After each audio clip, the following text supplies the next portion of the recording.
now watching the Vagrant channel.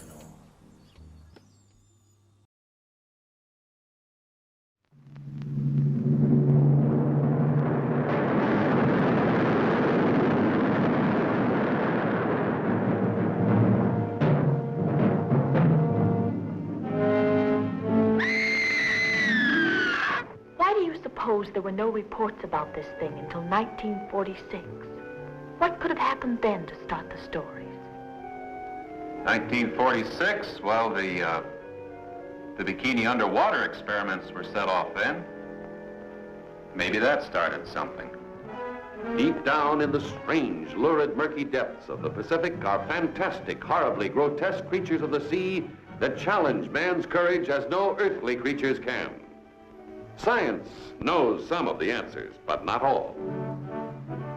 And among science's unknowns is the strange identity of the living monster from the ocean floor.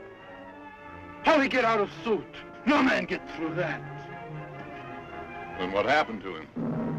Here is the first undersea battle ever photographed between a giant killer shark and a woman, as she searches for a monster even more deadly. Could absorb a man. Or a woman. Bonnie, cast off, on the double.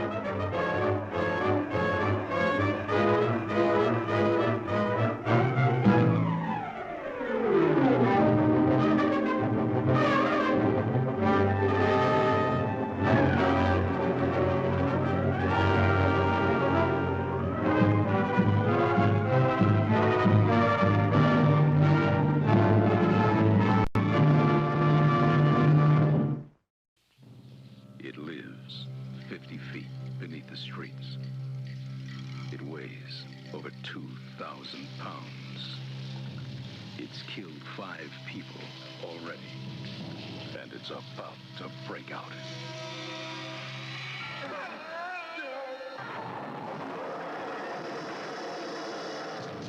Alligator, rated R.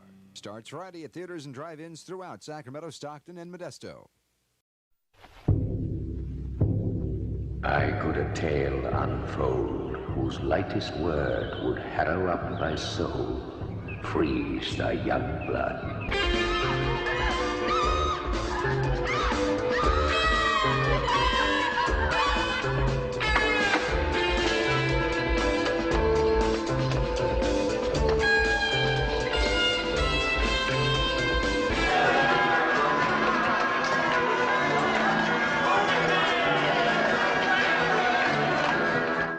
Here to investigate the disappearance of a young girl. Where is Rowan Morrison? If Rowan Morrison existed, we would know. I suspect murder. Sergeant, I've already told... In the name of God, woman, what kind of mother are you? That can stand by and see your own child slaughtered? You are the fool, Mr. Harry. You're liars. You are despicable little liars.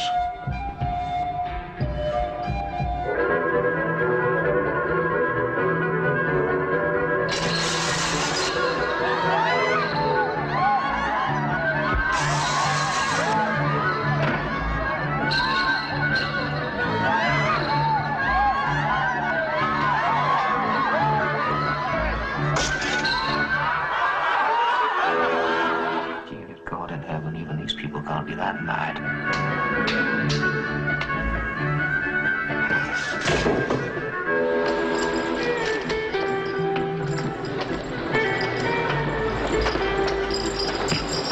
Where is Rowan Morrison? If Rowan Morrison existed, we would know. I suspect murder. She was burned. You are the fool, Mr. Harry. Where is Rowan Morrison? Oh my God!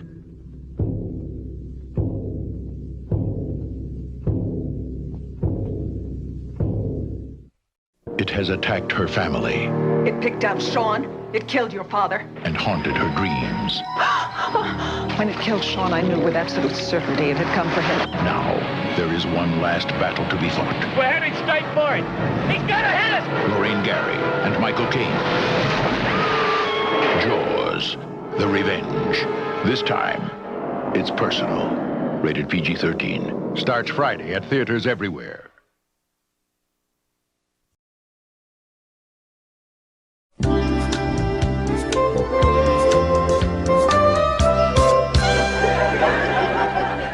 This channel you're watching right now is amazing. Vagrants, Friday night movie. It's a movie, that's for sure. The Video Vagrants, Friday night movie. Taking you back to the video store. Airplanes and motorcycles crashing just for you. Vampires and werewolves and the occasional World War II. Video Vagrants, Friday night movie. It's a movie, that's for sure. The Video Vagrants, Friday night movie. All you never wanted and more. Fuck yeah! This is the shit! Oh, my hat. Oh.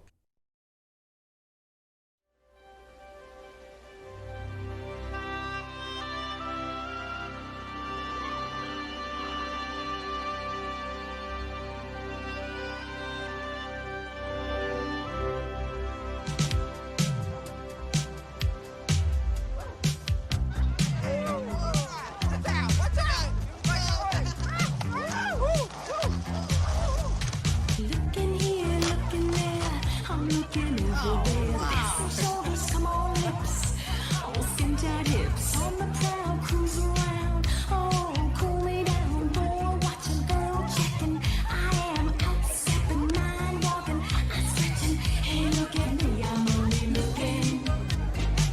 Looking is free, I'm only looking. Oh, can't you see I'm only looking? Hey, look at me, I'm only looking. Oh, hit the street, check the view. Always something new. Overjoyed, overkill. Heads I won't, tails I will. Boy watching, girl checking. Everybody's second guessing. Mind walking, I'm searching. Hey, look at me, I'm only looking. Looking is free, I'm only looking. Oh, can't you see I'm only looking? Hey, look at me, I'm only looking.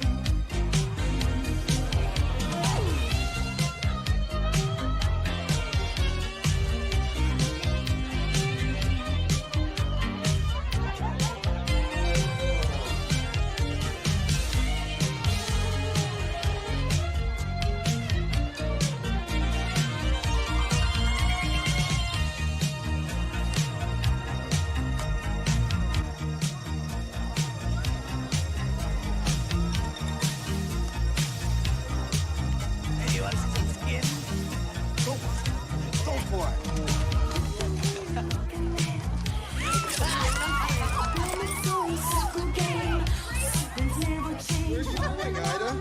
Wait for me. Come on. Ooh, you naughty boy. I don't think I can make it. Oh, yes, you can. But Ida, don't you have to close up the shop? The party's just beginning. Let's go for a ride. I can't. I had too much to drink. That's no excuse. I drank more than you did. Let's just both rest here for a while. Don't poop out on me now. I'm too drunk. Well, you don't know what you're missing. I'll see you later.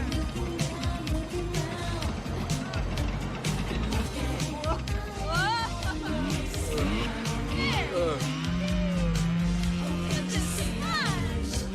Keep an eye on the store for me. I'll be right back. And now, I'd like to give a few parting words of advice to you fine business school graduates of Northern Chicago University. Your university has trained you well for the responsibilities that lie ahead. Walk proud. Fear not that 62% of you will not be able to find Alan, jobs I of your can't liking. believe you. It's Think graduation not of day. the fact I know, but that this might be 94% important. of today's successful business heads never attended college.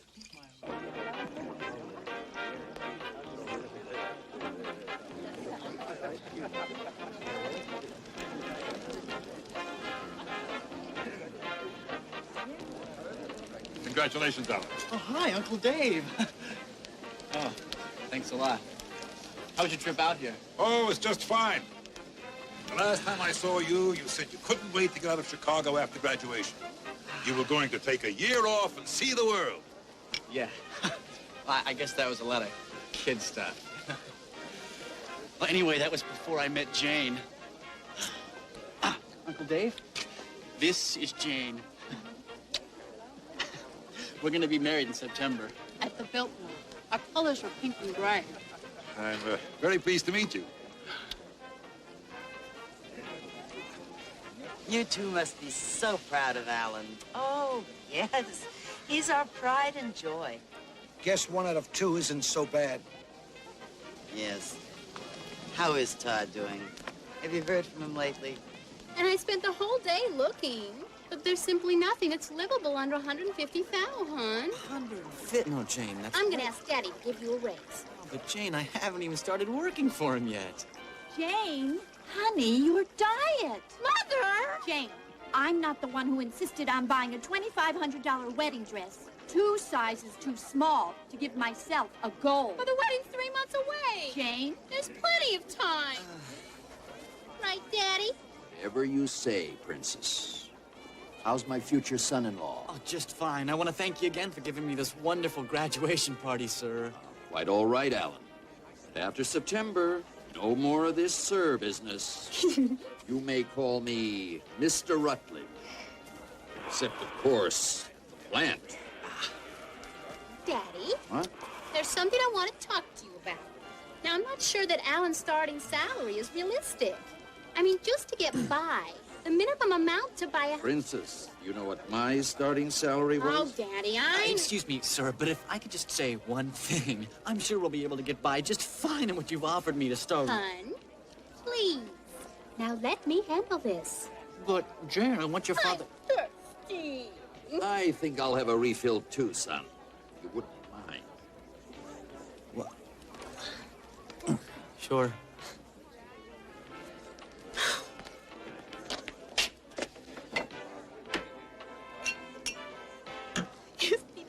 Thing. Can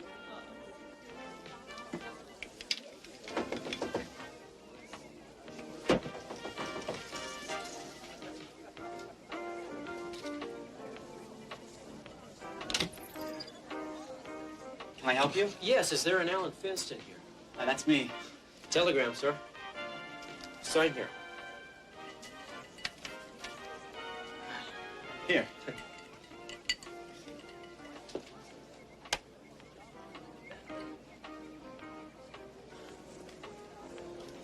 Thank you. Thank you. Hope it's good news.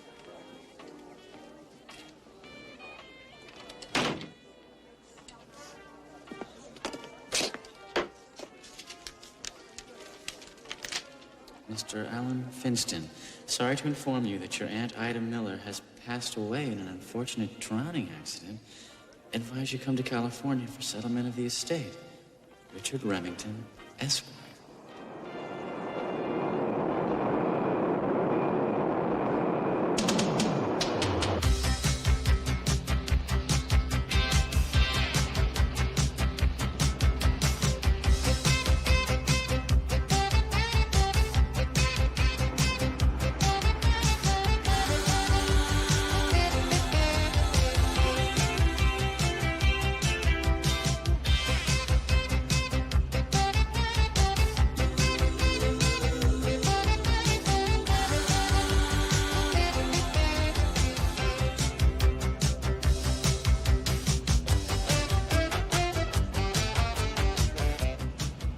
Well, it was very nice of you to pick me up at the airport, Mr. Remington. Oh, my pleasure, Alan.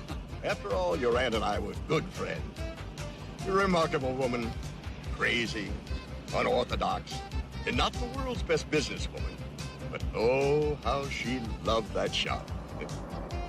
Is this your first time in California? Oh, yes, it is, but I'm afraid I can only stay for a few days. I'm starting a new job next week.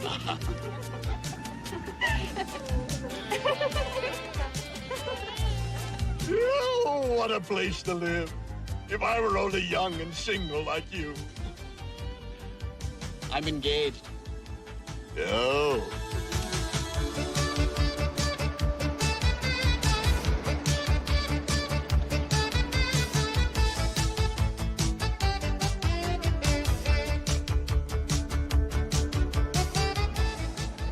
This was your aunt's home. Yeah, Ida was rather extravagant with her purchases. And I'm afraid she had a little trouble keeping up with her payments. Wow.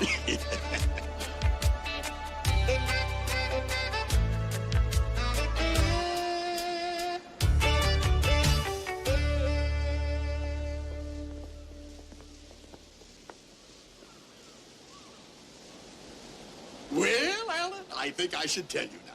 51% of everything your aunt owned now belongs to you. You're kidding me. No! She felt that with your business education, that you could be trusted with the controlling interest in her estate. So who owns the other 49%? How's it going? Todd? Hey, little brother, isn't this a kick? Yeah. Oh, hi, counselor. You want a brew? Please, don't get up.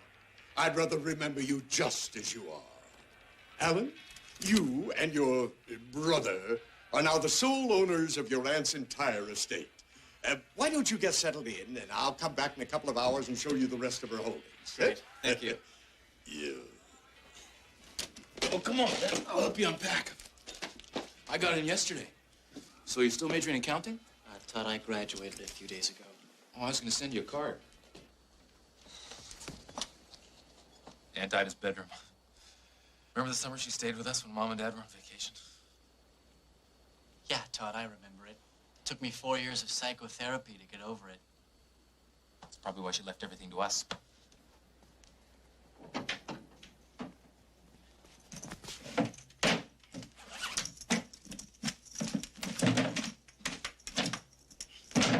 All right, let's hit the beach.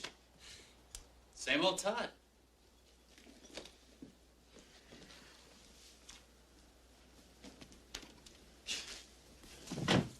Same old Ellen. So tell me, Todd, what have you been up to lately? Well, I was up in Seattle for a while. I finally found a backer for my solar-powered hot dog stands. Then it rained for 60 days in a row. The guy backed out, so I've just been traveling around staying with friends. How about you? Todd, I have taken the most important step of my life. You finally got up the nerve to ask a girl out on a date. Yeah, and I'm getting married to her. You're kidding. No, really, I'm engaged. Her name is Jane. Here, look, I have a picture of her. It all happened so fast. We met on a blind date, and the next thing you know, I'm meeting her parents, but, you know, it's like Jane says, though. When you're sure, why wait? But Alan's... And Todd, I'd really be honored if you'd be my best man. You really love her? Yeah. Sure. Sure.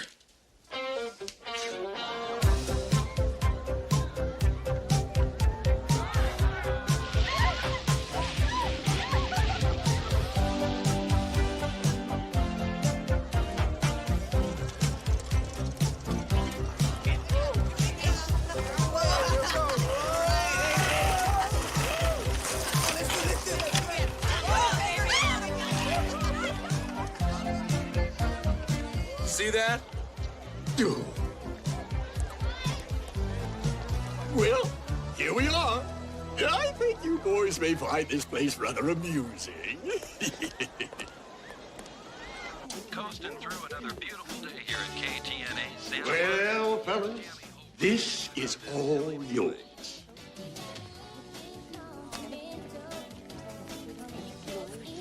Mr. R, I think I found my calling in life.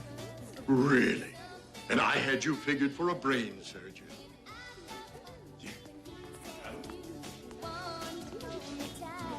Oh, hi, Mr. Remington. Hello, girls. Hi. Hey, gentlemen, I want you to meet your new sales force. Kathy, Cindy, and Ronnie. Hi. Hey, girls, these are the new owners, Alan and Todd Finston. They're Ida's two nephews. Perhaps she mentioned them to you? Oh, yes, she did. Which one of you two is Todd? I am. Mr. Remington, I'd like to look over the store's lease as soon as possible. Oh, of course, Alan. Well, why don't you meet me at the office tomorrow morning and we can go over everything then? If you have to, you can bring him. No, that's okay. Alan's the businessman in the family. No, kid. See you tomorrow. Goodbye, everyone.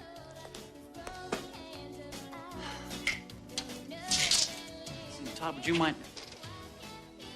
Todd? Would you mind holding this end at the corner of the floor over there, please? Oh, sure. You have to measure the store.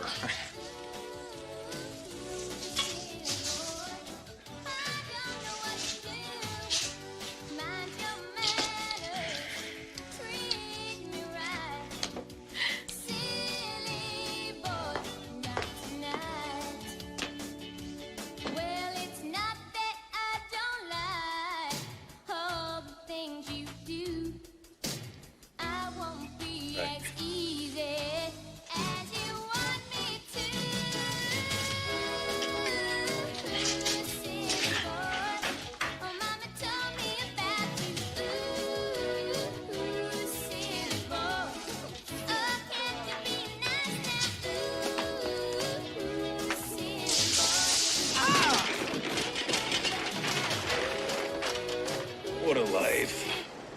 You and me living here, running a bikini shop. It's gonna be great. Of course, you and Jane can have Aunt Ida's bedroom. I'll give you guys your privacy. Here, Todd, take a look at this figure. Yeah, what about it? Well, based on some ballpark estimations, this is how much you and I will divide when we sell the bikini store and the house. Sell them? Are you nuts? It's gonna be so much more fun staying right here. Fun? I'm a college graduate now, Todd. I have my future all planned. I had plenty of fun in college. I'll bet. Look, anyway, Aunt Ida left me the controlling interest, Todd. She knew she could trust me to do what was best for us. Best for you, you mean? As for me, it was ordained that I live out the rest of my days right here.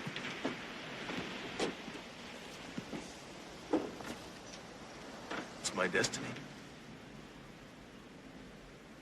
But you can live out your destiny for about a week, Todd, because that's how long it's going to take me to get everything taken care of.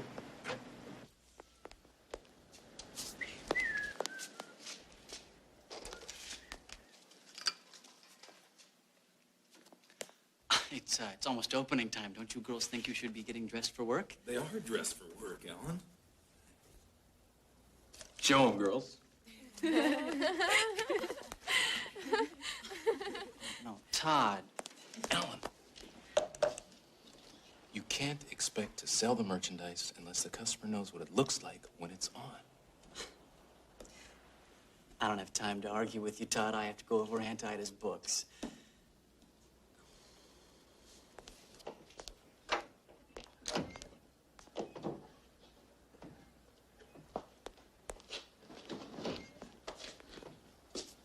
All finished, young man.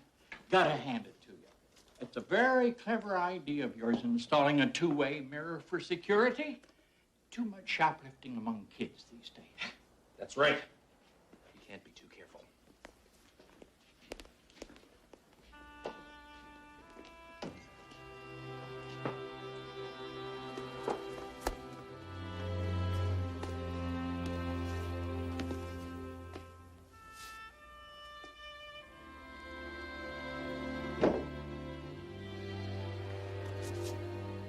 So keep it right here on KTNA Santa Monica. Hello. Welcome to Ida's Bikini Shop.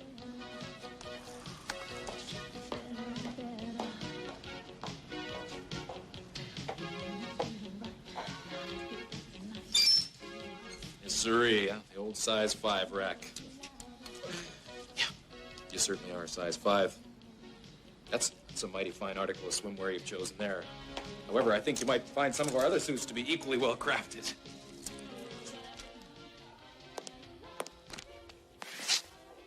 Yep, here it is. The old dressing room. Well, I hope you'll find it comfortable.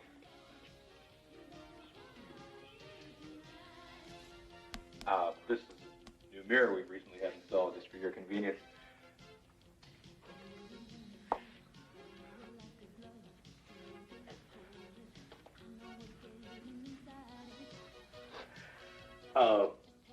If you'll excuse me, I'll be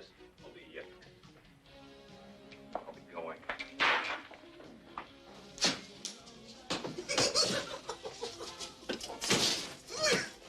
I can't believe it, man. This is gonna be so great. I'm just glad that Aunt Ida is not around to see this.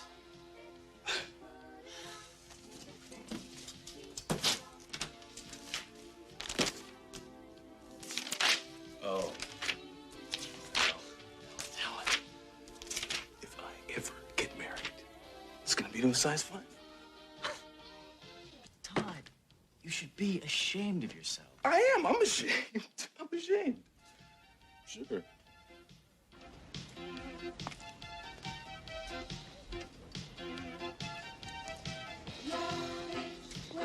May I help you find something?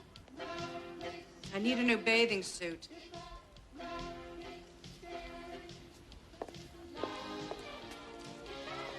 How about this? You must be crazy. Honey, I want to get a suntan. Get out of my way.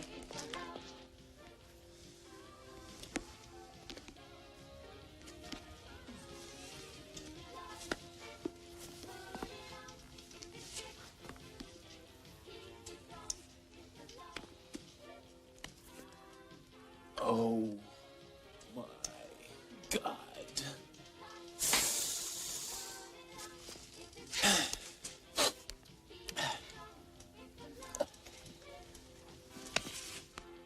I'm going out there. See if she needs any help.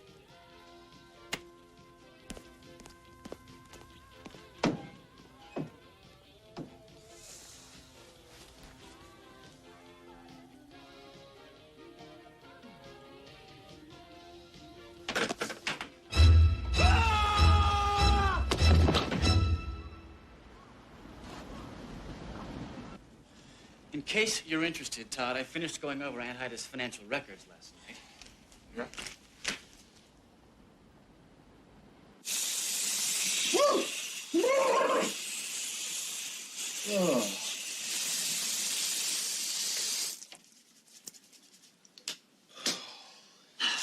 Seems the bikini shop's been doing a decent volume of business, but it's been losing money all these years.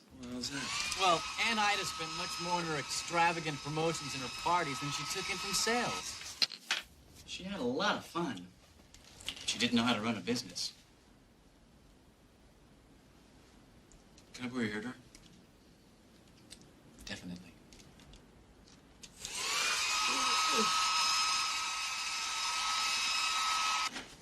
So anyway, she poured all of her divorce settlement money into the store. When that ran out, she remortgaged the house to the hill just to keep the business going. Well, what will it mean? What it means, Todd, is that we're gonna have to work awfully hard to sell the store. You see, it's gotta be turned into a profit-making business in order to attract a buyer. Now, I figure it'll take a couple of weeks to get everything taken care of. In the meantime, we can just live here. Now, you, Todd, can either help me out or not. It's up to you. No offense, Alan, but I think living with you is going to drive me crazy. I said no offense.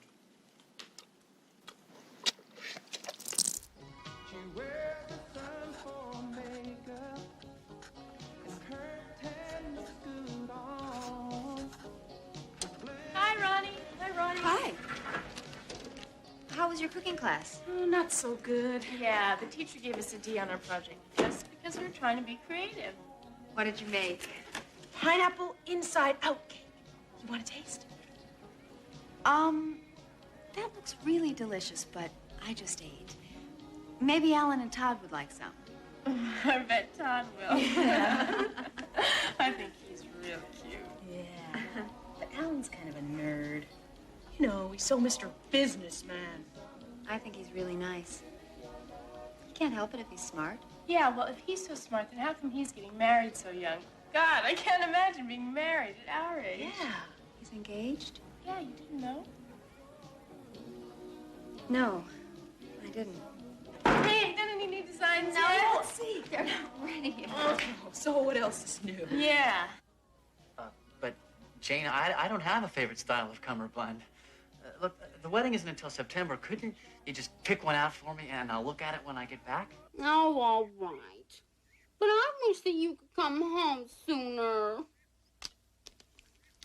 Daddy says his company has connections in California. And if you want, he can help you sell the store. Jane, I'd really like to do this on my own. But I'll be home as soon as I can. You better be. Talk to you tomorrow. Sure. Kissy, kissy, kiss. Wow. Kissy, kissy, kiss. Alan, you are in luck, man. I've been doing some brainstorming. Come up with some great new ideas for improving business. Well, I'm really glad you want to help, Todd, but I've come up with my own ideas. Less expensive merchandise. No free gift wrapping. Longer hours. Alan, didn't they teach you anything about human beings in college? People want to have fun. This woman's name is Berta Hilgard, and I think we stand a good chance of selling her the store. She's had no experience in retail, but she's always dreamed of owning a shop on the boardwalk. Well, let's hope it works out. Thanks a lot for your help, Mr. Remington. Well, thank you. It's been a pleasure serving you. Thanks.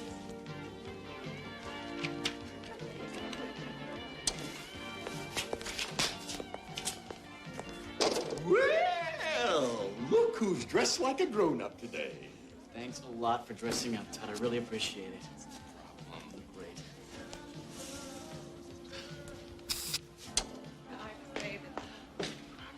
So, isn't this marvelous? Marvelous. Miss Hilgard, welcome to Ida's Bikini Shop.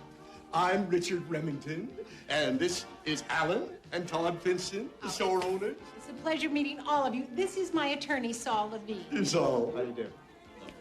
Miss Hilgard, I've heard so much about you. I'm so pleased to meet you.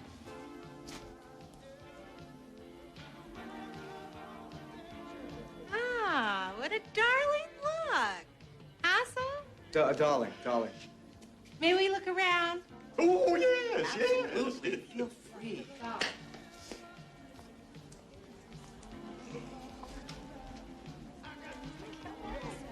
Huh? Charming. Huh? Charming? Yeah, charming.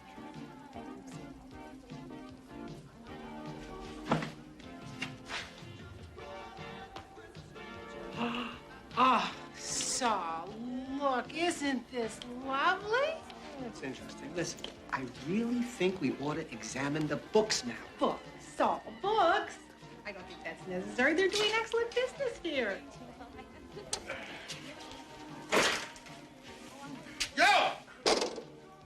I got a delivery here from Double Exposure Swimwear. I'll take that. Great.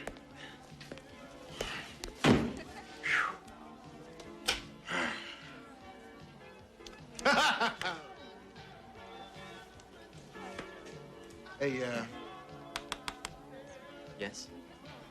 I need a check. It's a C-O-D. Oh, wait a minute. You're trying to tell me that we don't have credit? Credit. Ida's Bikini Shop.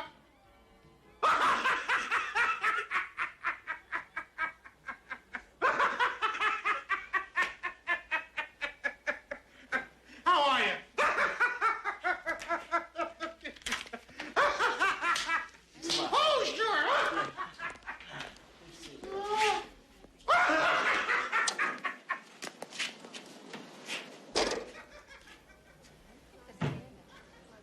thought maybe we better look at the books.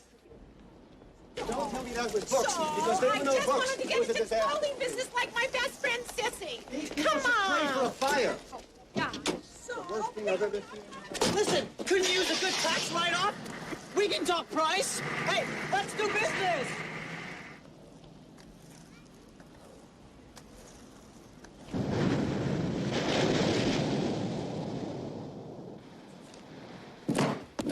Hey, Alan, how would you like to make 500 extra bucks this month that we can put back into the business?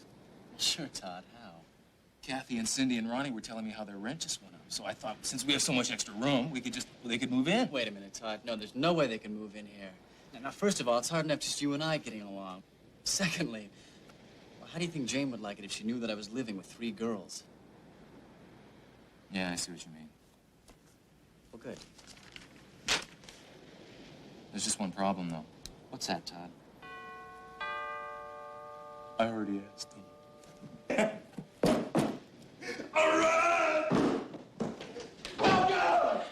You're so nice. It's gonna be so much fun. Ronnie will be here in a little while. Well, I'll take your stuff down to your rooms. It happens to be right next to mine. Hey, have you guys made plans for dinner yet? Well, no, we haven't. I'll make it. Yeah, we're forming cooks. Come on, Kathy. See, Alan, our own private chefs. I hope you guys like tuna sandwich casserole.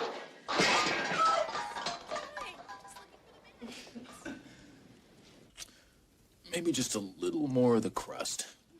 No.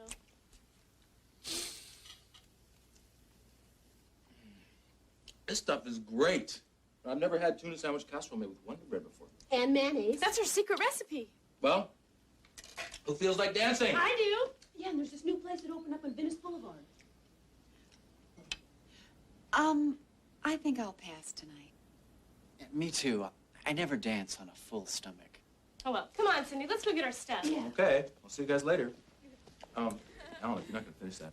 Be my guest. Hey, Kathy, what's this place like? I don't want to be overdressed. Should we get rid of the evidence? Definitely. You know, I think it's nice you know what you want to do so early in your life. Thank you. You know, you're the first person that said that to me since I've been out here. I mean, you've obviously already found the right girl. Obviously. And a college education's a real asset. I'm going to college part-time. You are? Mm-hmm. I didn't know that. What are you studying? Well, right now I'm studying art, but I'm trying to get into the Fashion Institute. I have this dream that I'm going to be a fashion designer. You're kidding. That's great. You have any designs yet? Only about 1,000. And I experiment on the machine in the back of the shop whenever I get the chance. Well, that's great. I'd like to see some of your designs sometime, if you don't mind. Oh, thanks, but I never show my work to anyone. I guess I'm afraid they'll say it's no good. Yeah, but you'll never know unless you try. Yeah, I know.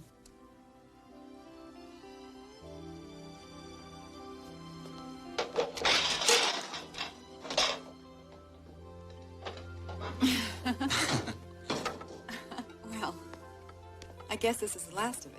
Yeah. Would you excuse me, please? Mm-hmm.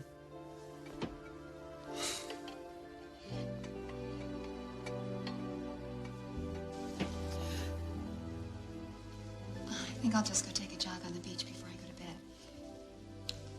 Oh, you go ahead. I have a lot of work to do.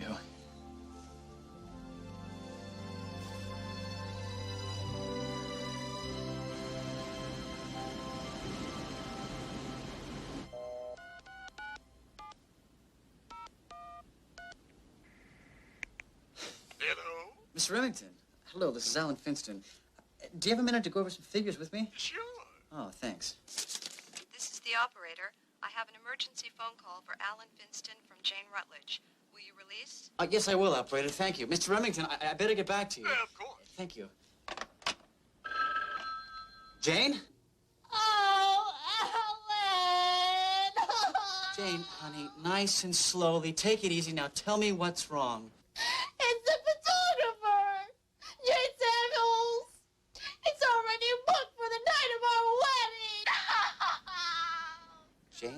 it's not the end of the world.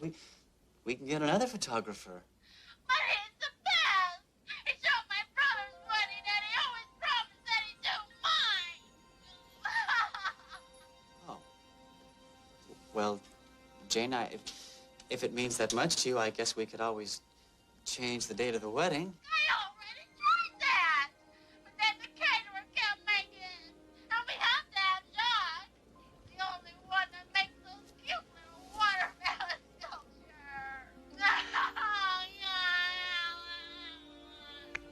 Janie. Mother! I'm on the phone! Why are you talking in the kitchen? Jane, are you snacking? Mother, get off the phone right this instant! Alien, are you still there? I have the worst day today. I started my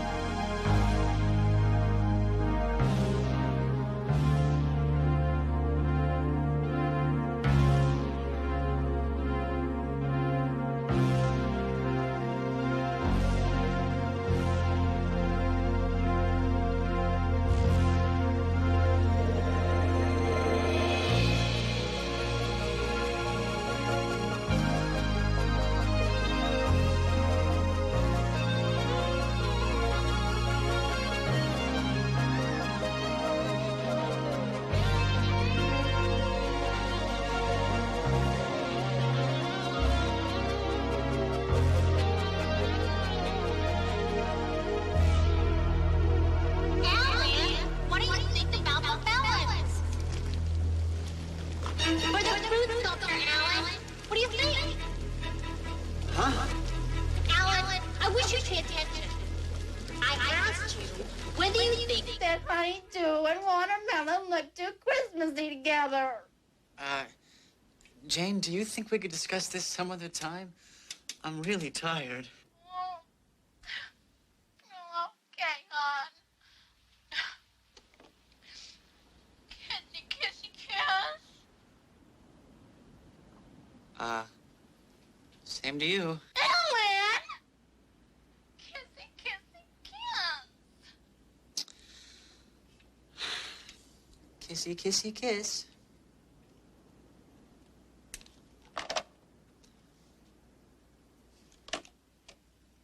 My fiancée. How nice. Does she call you every night? It seems like it. You two must have a very trusting relationship. I mean, for her to let you have 3 girls staying here. Oh, yes. Very trusting. Come on, girls, let's get started. Here. Oh, this is gonna be great. Todd, don't you think you should have told Alan about this? No, I want to surprise him. Wait till he sees what kind of business this place can do. Yeah. Well, Mr. and Mrs. Bender, we're certainly happy that you're going with us to see our little store. I'm sure that you will find it one of the most charming retail establishments on the market. An ideal situation for a happily married couple like you.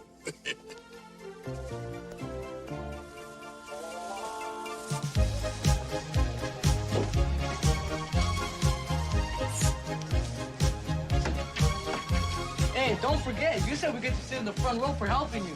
Don't you guys forget, you promised to keep your hands to yourselves during the contest. Yeah.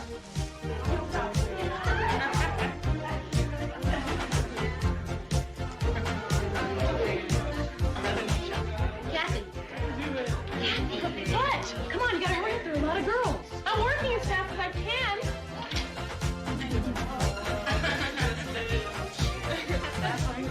This suit will show off your tan lines. Fix your tie. Yes, dear. Sit up. I'm sorry. Tell me, Mr. Bender, what sort of qualities are you looking for in the shop? Well, the main thing we're looking for is an atmosphere that is peaceful and quiet. Peaceful and quiet. Well, then, I'm sure that Ida's Bikini Shop is the ideal situation for you. Isn't that right, Alan? Oh, yes, you've never seen a more peaceful and quiet shop. We want skin! We want skin! We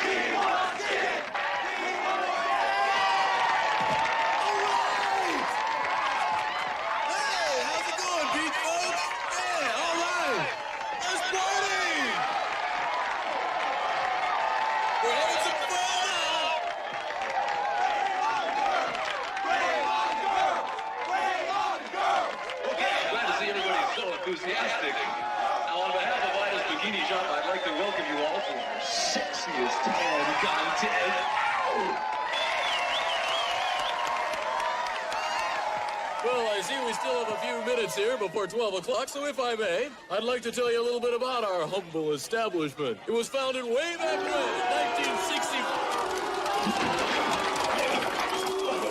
On the other hand, there's no reason we have to wait till exactly noon to get the whole thing started, so would you welcome, please, contestant number 1, Miss Cherie Andrews. Come on up here. Ow!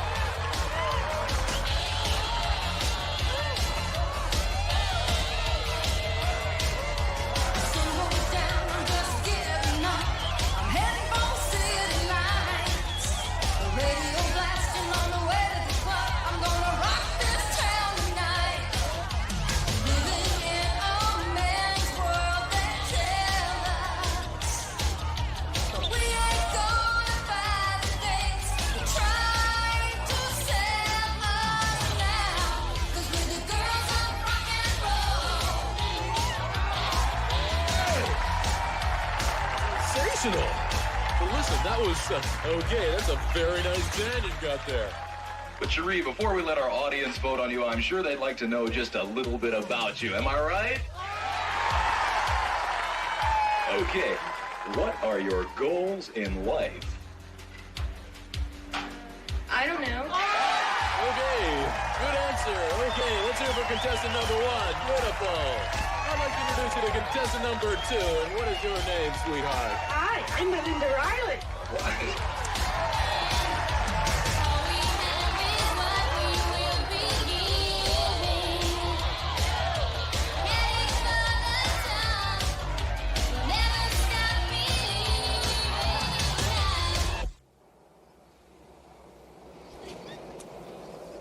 I wouldn't exactly say you're going to make $1 million out of the business, but you won't find a more restful, peaceful place in which to spend your time. Beautiful salt air, lovely sunshine, an ideal situation for a happily married couple like you.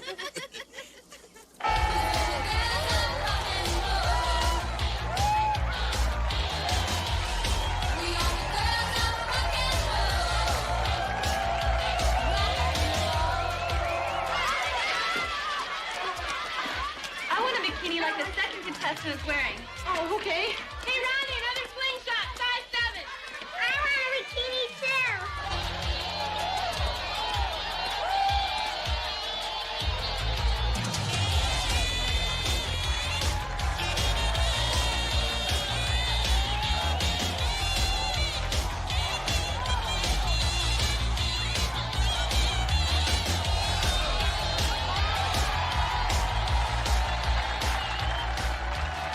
Unbelievable! Yes, let's hear it. Now, Kathleen, it seems to me you have an unfair advantage here. But that's okay. Would you welcome, please, contestant number 4, Miss Margie Hill?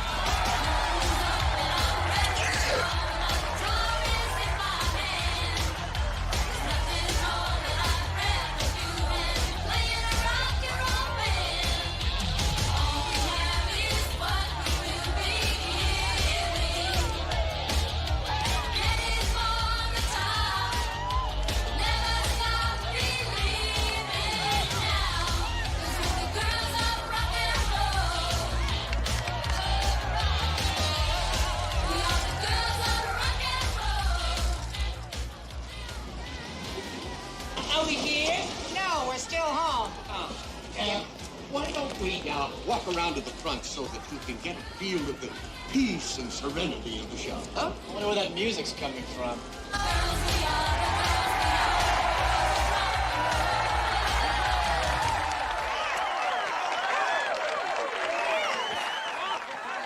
Margie, it's going to be kind of hard to judge you. You don't seem to have any tan lines at all. Well, that's because I sunbathe a nature rock.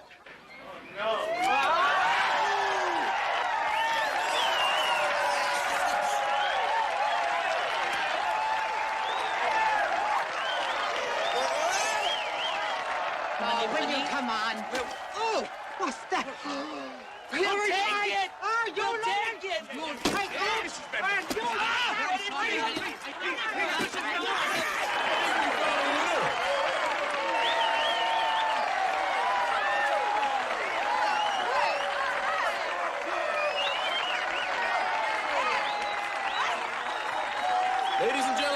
comes Alan Finston, the principal owner of Ida's Bikini Shop.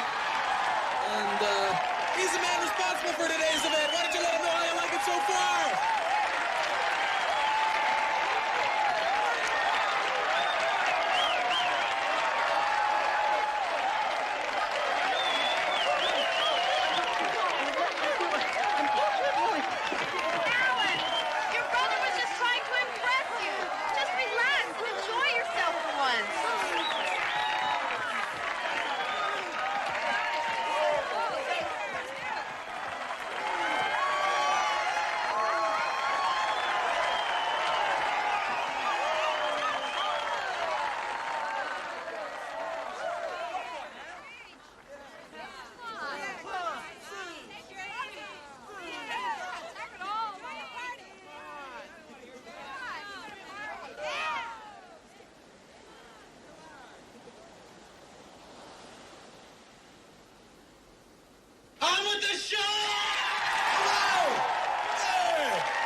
Everybody. Now, this is a public beach. We're gonna have to shut this whole thing down right now.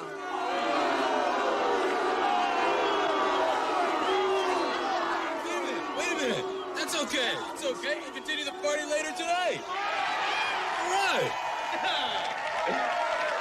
In our house, 1200 Ocean Beach Drive.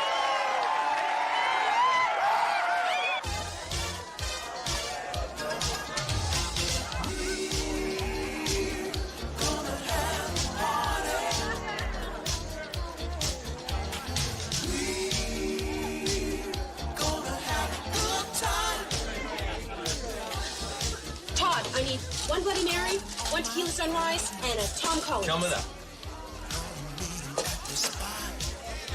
And a Tom. And I usually use number 6 for my face. Now, I start with number 4 for my arm.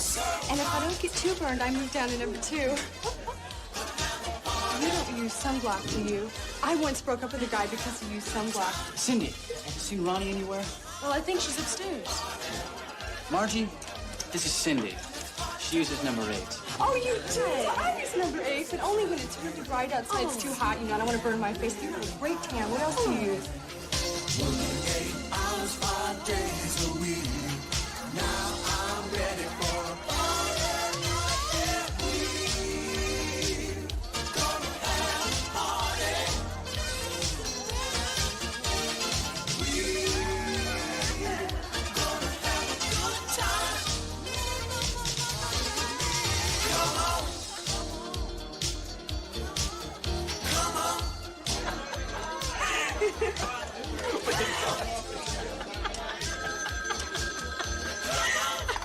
Hello?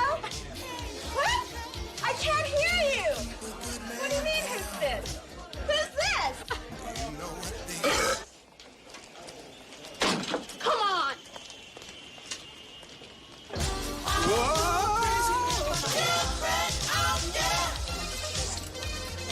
Order? Oh, thanks. What is it? Pork tartare. Oh! Come on, the sumo wrestling finals are on.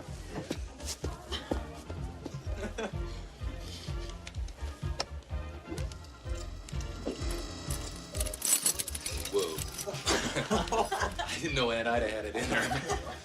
All right, this is it. She always said she wanted to go around the world. All right, this is the last button. This has got to be it.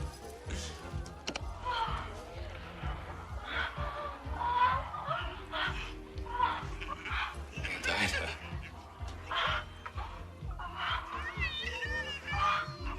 Remington.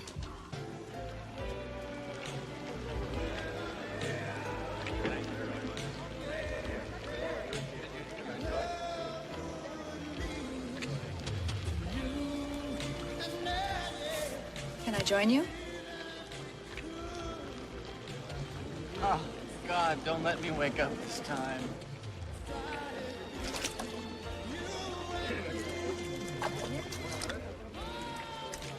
Alan, I think you're getting drunk.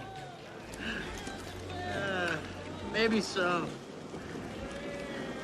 But while I am, I want to tell you something. I think I'm gonna be sorry when I sell the store. I mean, you probably wouldn't believe this, but I have had a lot of fun these past few weeks. I even started to enjoy being around Todd. And I'm really gonna miss working with you girls.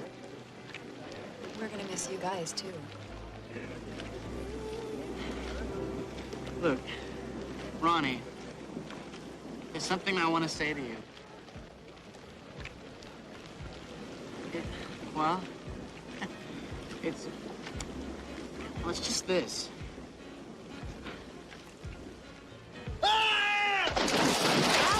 Alan, what's wrong, Alan? Alan, what is... Alan, what are you doing? Are you okay? Hi, Jane.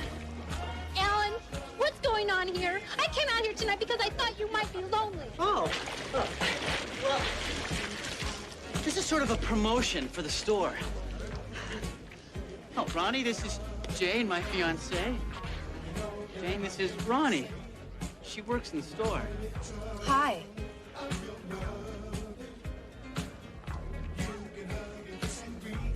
I'm gonna leave you two alone. I'm just gonna go up to my room and change. You live here? I thought you knew. No, I didn't. Well, at least you have your own bedroom. Oh, no, I share it with the other two girls. I can't just tell them to leave tonight, Jane. They gave up their apartment. Okay, fine. Then we'll just go to a hotel.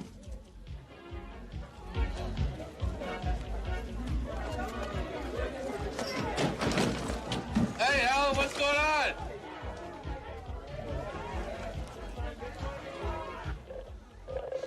Jane, this is my brother, Todd. Todd, this is my fiancée, Jane. Hi, Jane. Welcome to the family. Nice girl.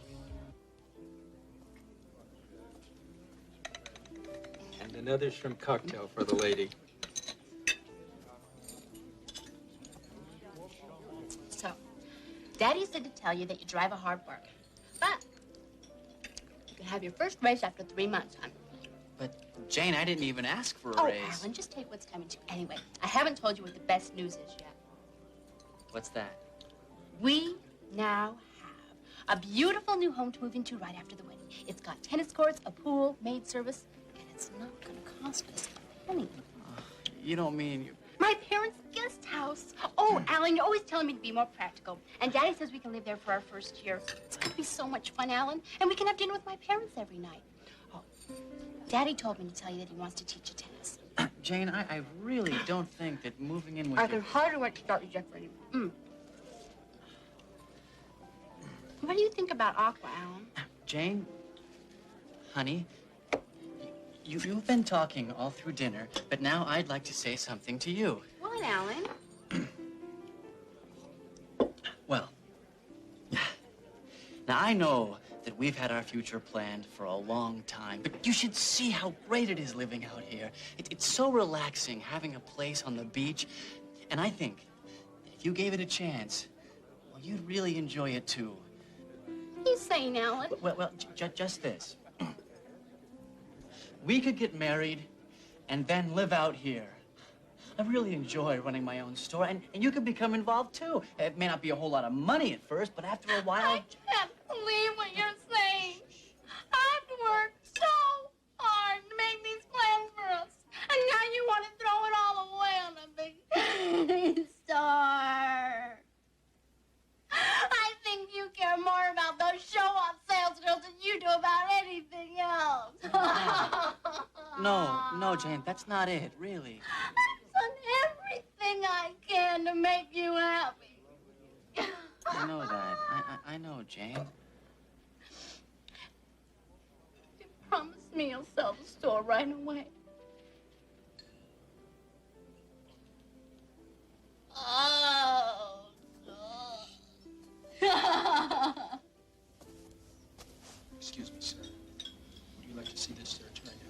no, not now. Of course. Maybe we'll just take a look.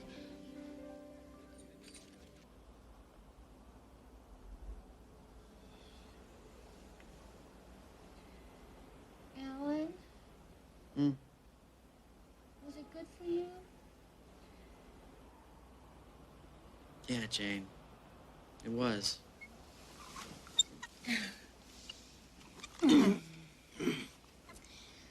Now, aren't you glad you decided to sell that store? Sure I am.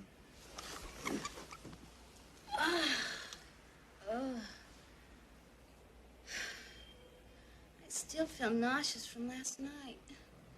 Why'd you let me eat so much, Alan?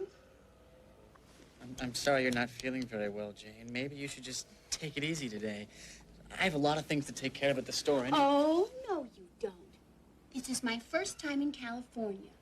You're taking me sightseeing, hon. But, Jane, if you're not feeling... I want to go sightseeing. You're not going to make me cry again, are you? No, you're right. Let's go sightseeing. Where would you like to go, Jane? Disneyland? No, Rodeo Drive. Now, I'm going to take a shower, hon. Would you be a dear and call room service? I'd like some blueberry pancakes. Jane, you asked me to help you stay on your diet. I can't shop on an empty stomach. Start my diet right after breakfast.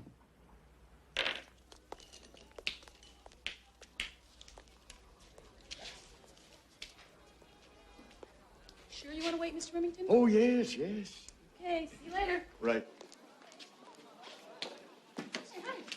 Jane and I were out shopping. I came as soon as I could. What's up? Alan, I think we have an excellent chance for a sale. Oh, no kidding. Who's the buyer? Well, his name is Eric Green. I don't know anything about him except that he has a lot of money, and he's willing to pay cash. He's coming by to see the place first thing in the morning, so I had the girls clean it up. Oh, yeah. Great idea. Thanks a lot, Mr. Remington. You bet. See you in the morning. Shiny bubbles. Oh, aloha, Mr. R. Aloha means hello and goodbye. Goodbye. From Hawaii, pure cane sugar. No, you say pure cane sugar from Hawaii. Todd, what are you doing?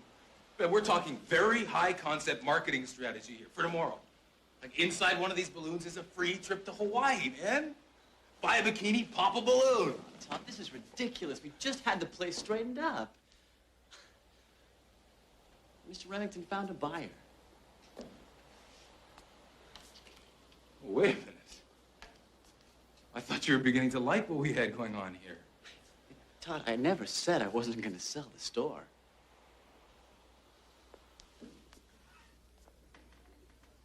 It's Jane, isn't it?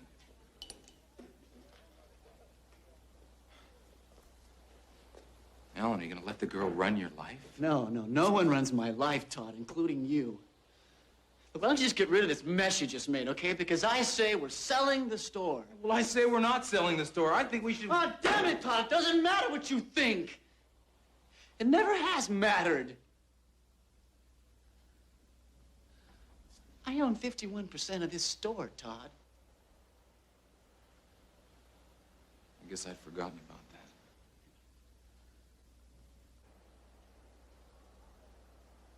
Do whatever you want. Mail me my share in Hawaii.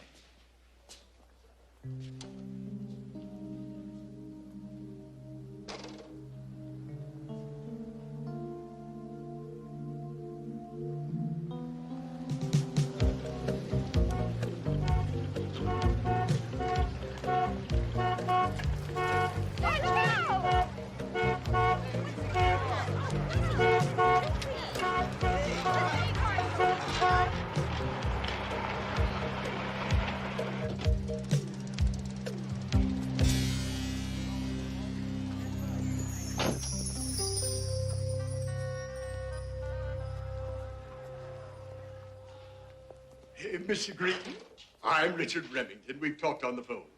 Child. Oh, yes. This is Alan Finston, the principal owner, in case you have any special questions. Hello. If you'd like to, feel free to look around. That won't be necessary. The escrow papers, please. I'm ready to sign. Oh, yes, I have them right here. Mr. Green, before you decide, don't you think you want to look over the stock a little bit? No, Oh. Well, the books. Don't you think you better check those books? I'm not concerned with your books, Mr. Finston. Everything seems to be okay here.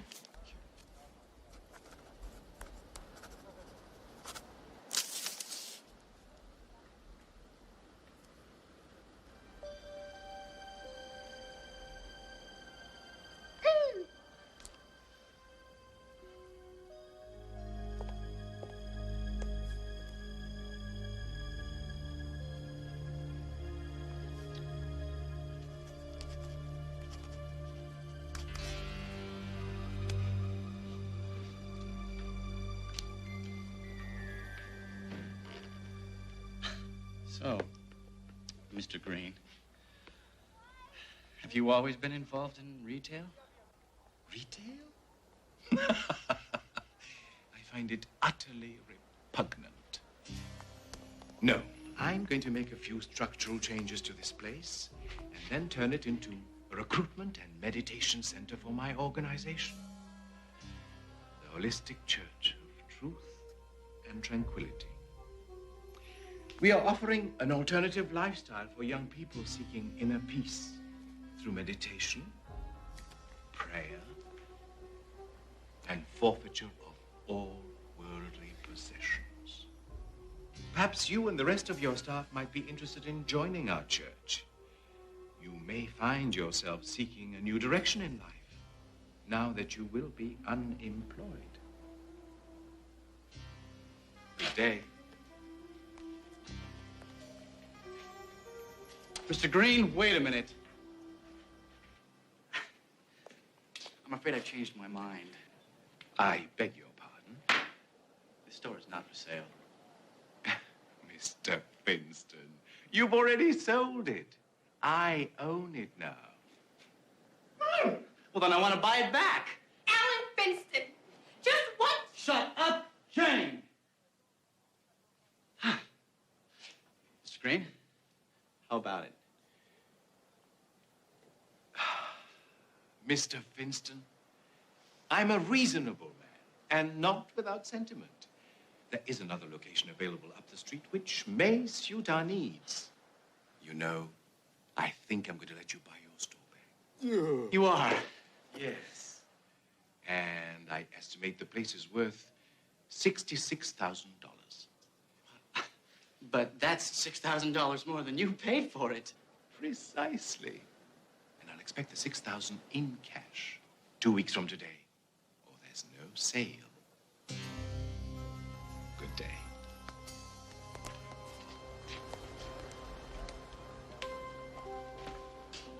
Wow,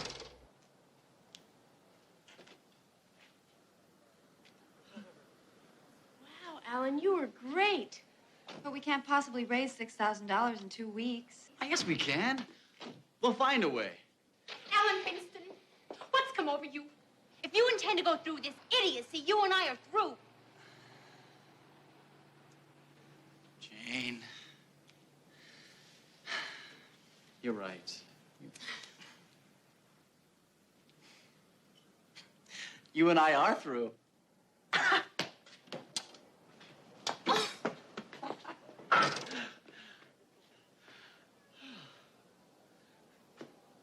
Wow, Alan, what made you decide to do that? I don't know. I guess I just hate Aqua. Huh? Never mind.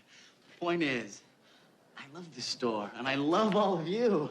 And I intend to fight to keep what we have. We're gonna have to work together night and day to pull this off. Right. I just wish I knew where to reach Todd. Did you mail the invitations, dear? Yes, on the way home. All 300 of them. Good. Now, who are we going to seat at the head table?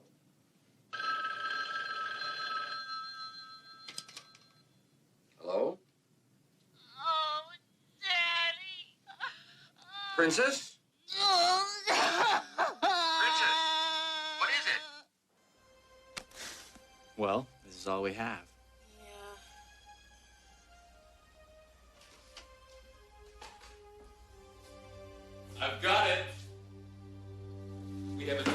sale. It'll be the biggest promotion the store's ever had. Hey, Tom, what happened?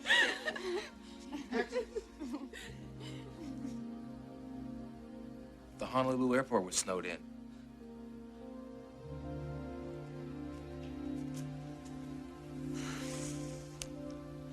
Look, Todd, I know I haven't given you much of a chance since I got out here. But if you just give me another chance, I'd like to see what we can accomplish when we join forces. Okay? Sure, you got it. And I just know it's all because of that stupid bikini store. Son of a bitch. You know what I've spent already on the catering alone? Isn't there something you can do, dear? You have connections in California. Yeah. Unfortunately, promotions cost money. We barely made a profit on that suntan contest. Do you know how many bikinis we'd have to sell to make $6,000? I'll go get the coffee. We don't even have enough bikinis in stock to bring in that kind of money. We could order more. No, afraid not. We don't have any credit, and we don't have the cash. The house. And I'd have mortgaged it to the hill just to keep the business going. Oh, Mr. Remington. He stopped returning my calls. Oh. Hey. What? All we need is a fantastic new line of bikinis that everybody will want to buy that won't cost us a dime. If only one of us knew how to... Ronnie! You are gonna design our new line of bikinis. But I don't know if I can. Well, Ronnie, I think it's time you found out. But you must find it. One of your sales girls says she put it away for me. I know, I'm looking. How are you supposed to tie this? I'm not sure. If you could wait for 1 minute while Don't you have any tops with darts? Darts? Yes, this is ridiculous. We're your sales girls anyway.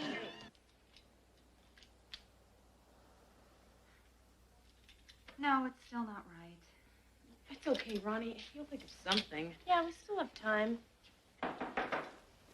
Come in. I thought this day would never end. How'd it go in here?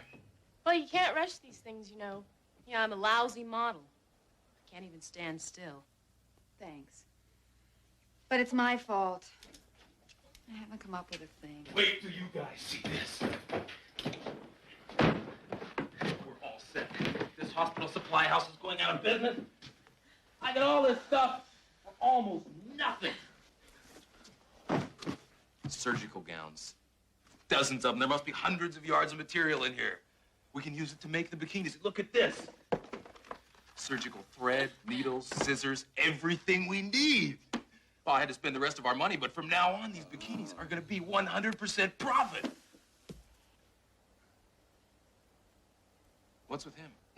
Todd, what are you going to do with all this green stuff? Yeah, what kind of a look would that be? The latest in high-fashion hospital. The coolest. I got it. What? Attention! Get set for Ida's Bikini Shop Fashion Preview. The look this summer is military, so look out because the troops have landed on the beach. A mixed emotion. A state of mind. Infatuation of a different kind. Hesitation's drawing me back from you. Fascination's drawing me near. There's a strange reaction caught between attraction and fear.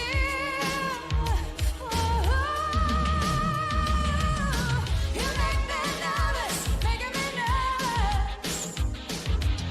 You make me nervous, I wanna hold you, but I'm scared I'll lose control.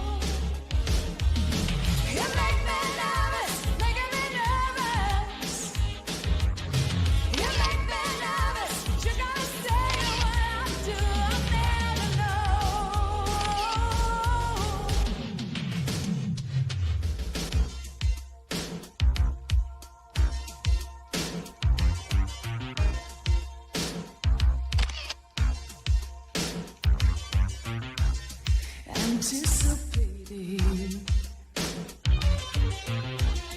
your every move. My nervous breakdown is up to you.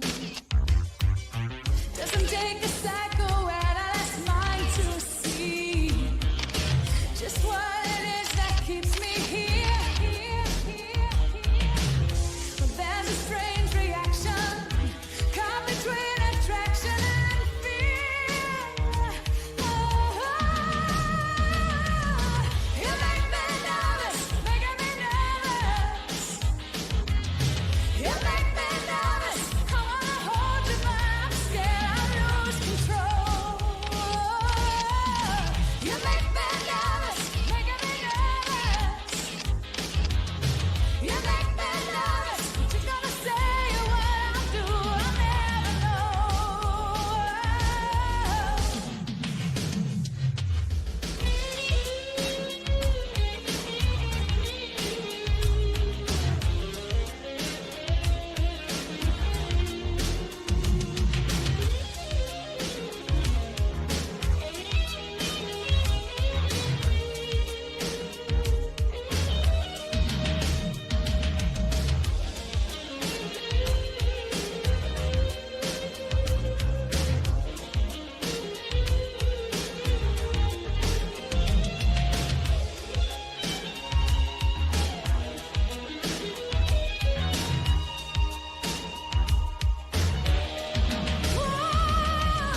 You make me nervous, making me nervous. You make me nervous. I wanna hold you, but I'm scared I'll lose control. You make me nervous, making me nervous. You make me nervous. What you gonna say or what I'll do, I'll never know. You make me nervous, making me nervous. You make me nervous. I'm nervous. I never wanted to register for the draft. Where do I enlist? Fantastic. You did it. They were absolutely fantastic. Unbelievable. Yeah. Just remember, you guys, we have to sew 150 of these by a week from Saturday. Let's think about that in the morning. I'm going to bed. Yeah, me too. Can I come with you? We can practice military maneuvers. I know some great war games. Want to see my bayonet tricks? I'm really proud of you. I've been really proud of you, too, these past few weeks.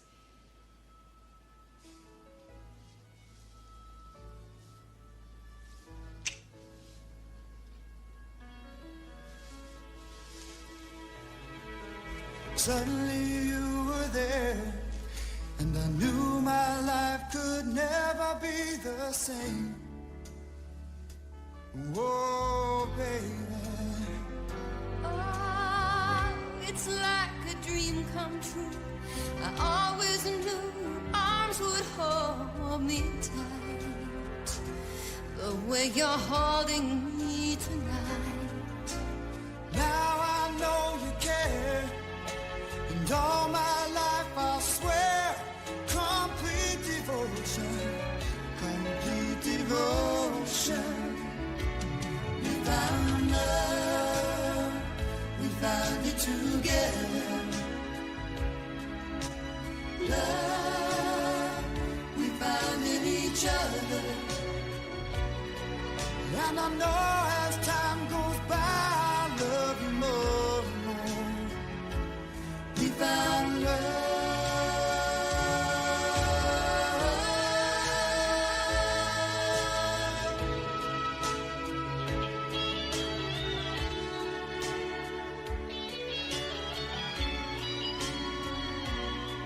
And I know as time goes by, I'll love you more and more. We found love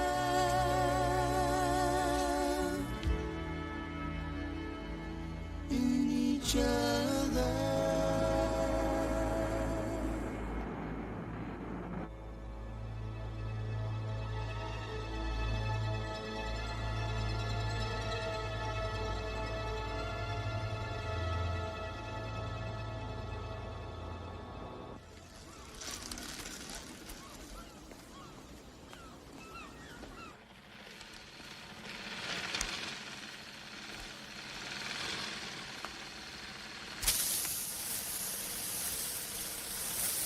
Hey, Alan.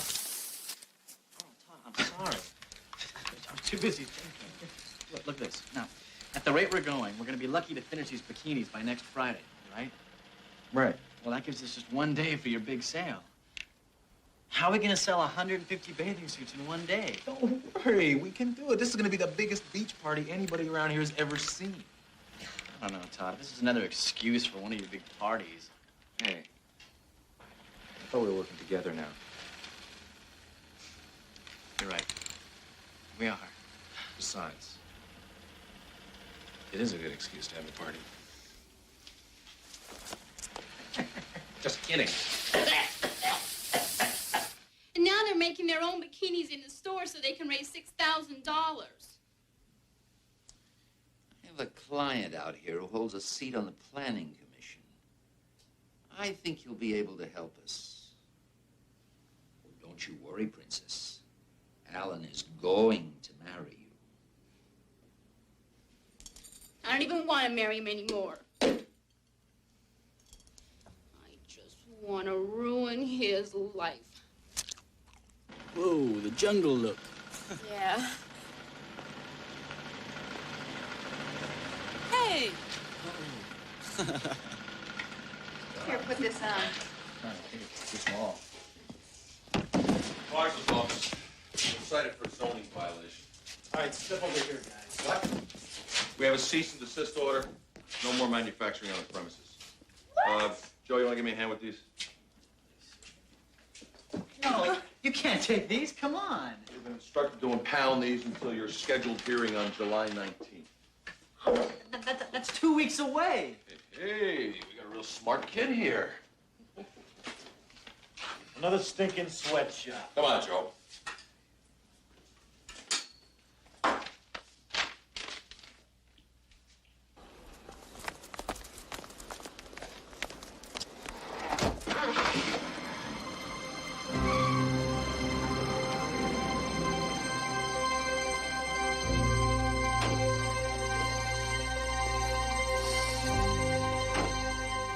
Okay, look, we've still got a week, right?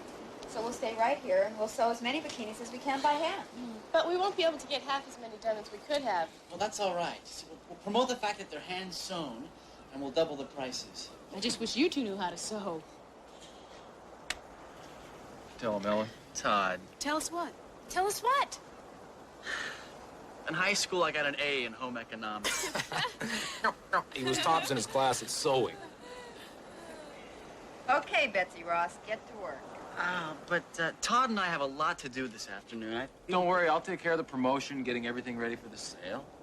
Todd, there's much too much labor involved for you to handle it by yourself. No problem. I got it all arranged. Okay, man, we're ready. What do we do first? Yeah, I'll be right there. How'd you get them to help? I made him an offer they couldn't refuse. Into something good, and it feels so good to me. Into something good, this was meant to be. I know you've had your doubts many times before. Just throw your fears away and get out on the floor. Let me take you by the hand, girl, I wish you would. Looks like we're on our way. Looks like we're into something good. Something good. And it feels so good to me. Into something good. Baby, this was meant to be.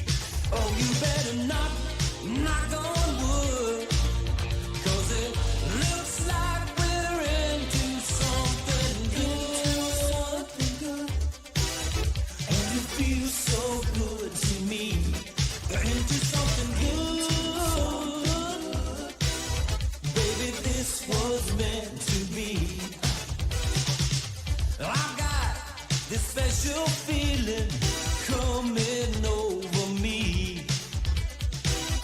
You make the pieces fit together. We're a winning combination. Girl, it's understood. Looks like we're on our way. Looks like we're into something good. And it feels so good to me. We're into something good. Baby, this was meant to be. Oh, you better not knock on wood. 'Cause it looks like we're into something good. And it feels so good to me. We're into something good. Baby, this was meant to be.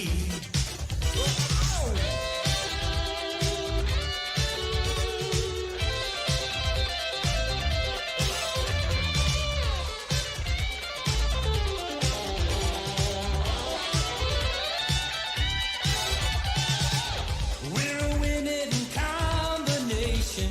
Girl, it's understood. Looks like we're on our way. Looks like we're into something good. Hi. Welcome to the front line. Nice job. Ronnie, this is just for you. Thank you. Huh? Thank you, Sergeant. All right, guys, let's do it. Attention! The look this summer is military, so watch out, because the troops have landed on the beach.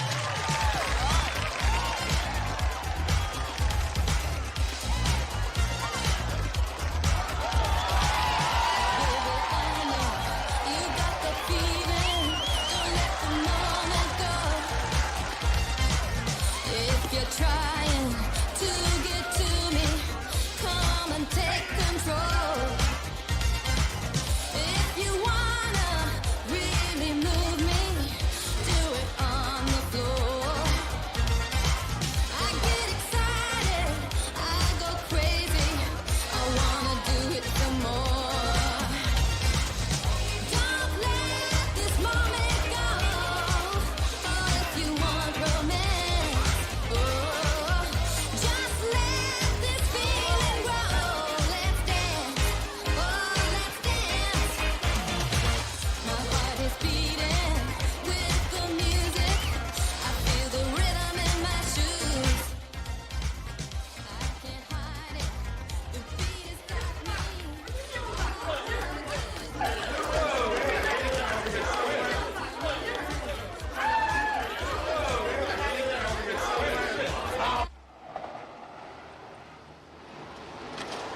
Oh, Daddy, we still have 2 hours to get to the airport. Can't we go by and watch some clothes and shop down? Okay, Princess, whatever you want. Can I help you? Okay, great. You wanna wear that? That was so cute on you. I love Thanks a lot. it. Okay. You want to just carry it? Gentlemen, welcome. Remember, peeping is a privilege, not a right. Please remain seated at all times. Keep your hands at your sides. Should you need oxygen, a mask will fall from the console above your head. Thank you. Have a nice day. Hey, thanks, man. We'll work for you dudes anytime. Anything to further the education of young Americans.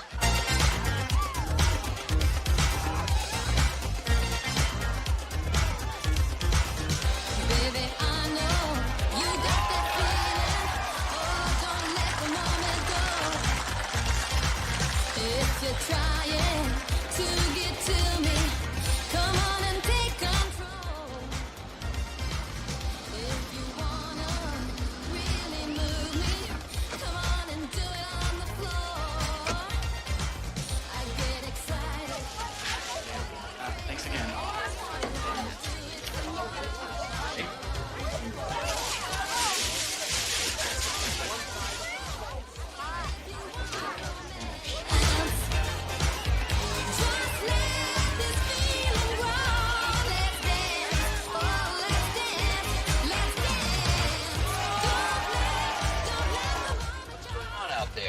Daddy, careful, it's my new dress. Oh, I know it. I just shelled out $800 for it.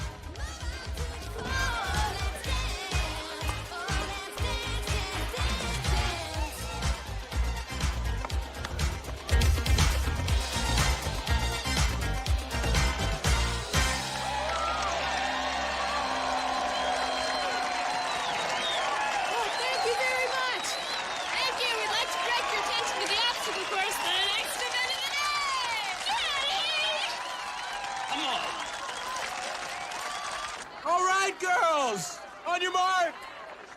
Get set!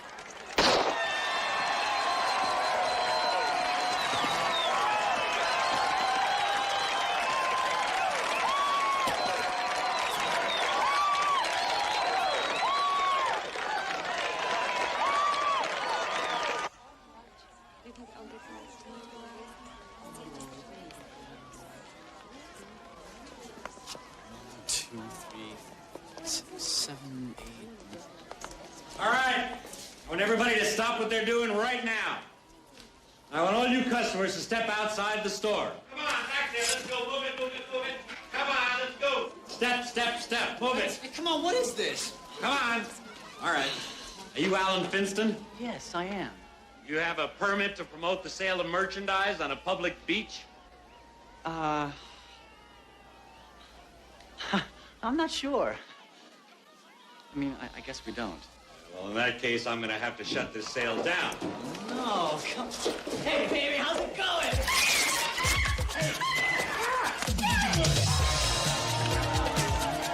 That dress cost me more than you make in a month.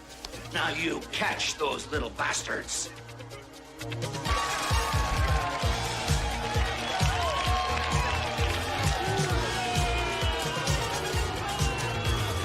Last chance to buy a camouflage bikini. Hurry up and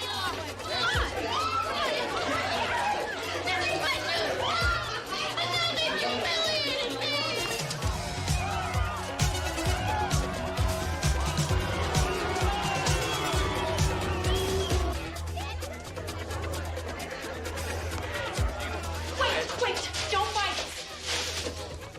You don't really want this, do you?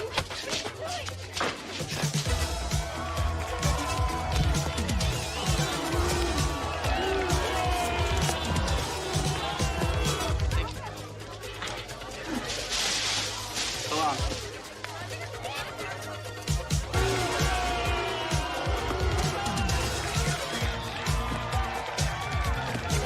Wait, they look terrible on you. Hey!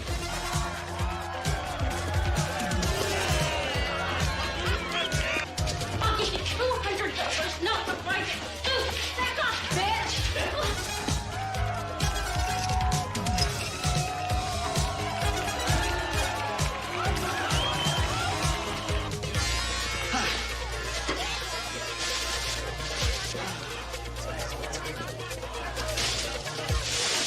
There you go.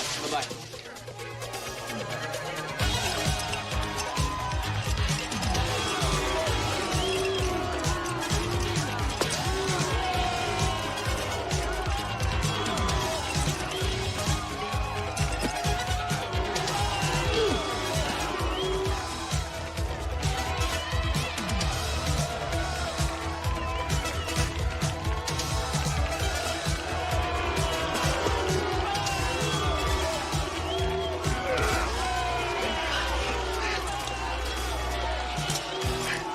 Okay, kid. End of the line. There. Now, let's go back and stop that sale. 5,870. 5,920.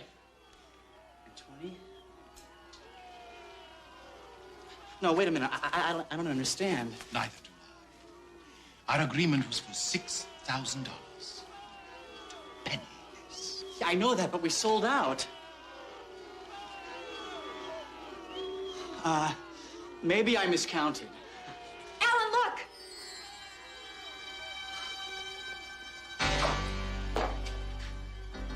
Miss, if you don't want that suit, I'd like to buy it. Oh, I want it all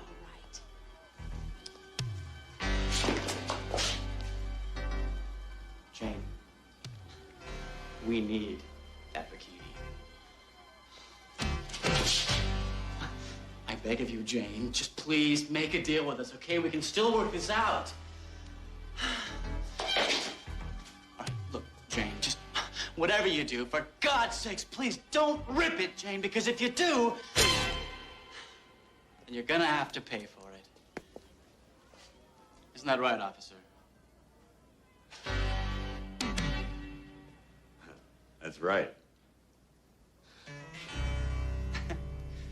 Daddy! here, officer. No, you listen to me, Daddy Warbucks. I said pay up. Pay him. Excuse me.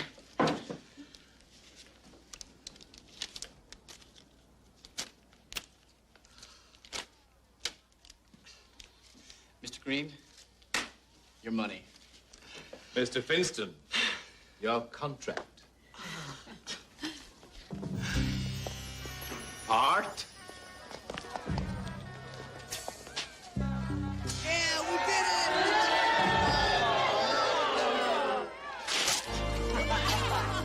Woo!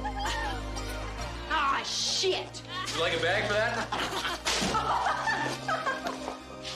Come on, Daddy. This comes out of your allowance, princess. That dress, too. Come on.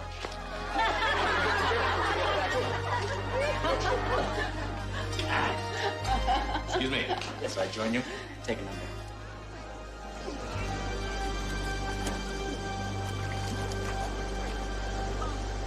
Okay, girls, this is the final contest of the day. The winner will receive a $500 gift certificate to Ida's Bikini Shop. But I want everyone to keep in mind that you are all winners, simply for being here today.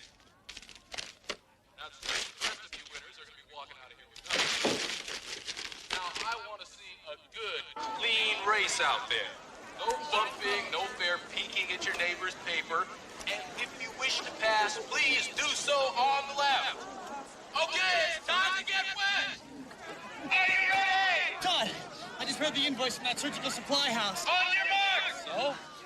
The surgical thread we used to sew the bikinis. Get set. What about it? It's for dissolving stitches, Todd. I know.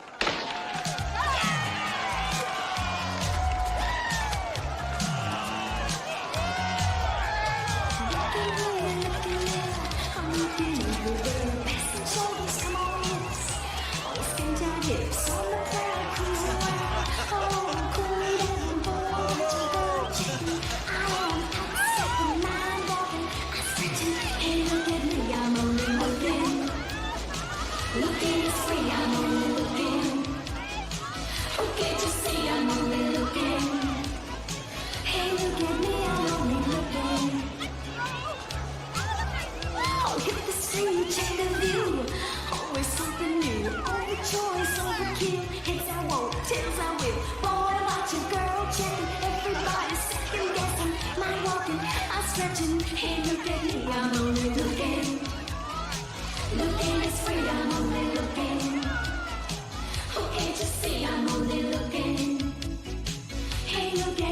only looking.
don't get nasty, my little friend. Your puppy is not going to hurt you one bit. Just relax and sleep. Sleep, sleep, sleep. And in the morning, you'll find yourselves in your new home. Eh, my pets?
Good morning, Doc. What you got there? Ivan, I found some new friends. Listen. Wasp, you better be careful. They can sting a man to death. Don't worry, we understand each other. They know who their friend is. They can tell. Yeah, but they know when you ain't, too. Nonsense. If you knew about wasps what I know, you'd have no fear of them, my boy. No fear.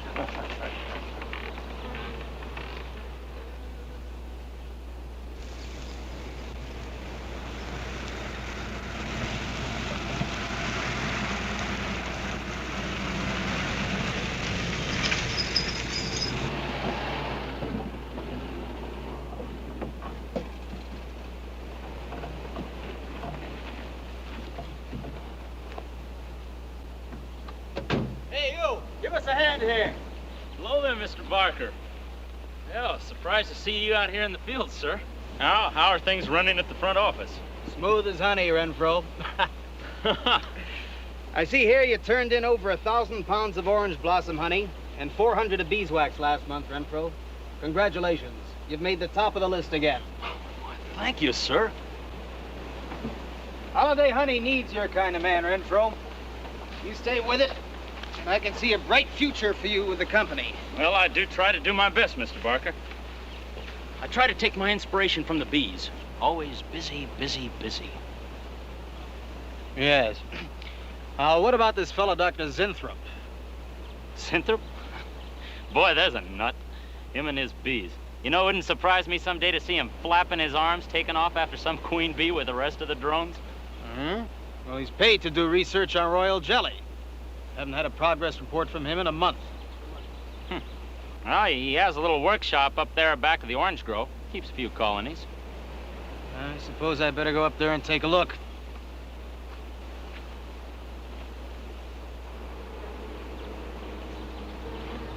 Hey, you! Where's this fella Zinthrop? Oh, he's up where the extractor is, up there. Hey. This isn't a honeybee. These are wasps. Wasps? Who's responsible for this?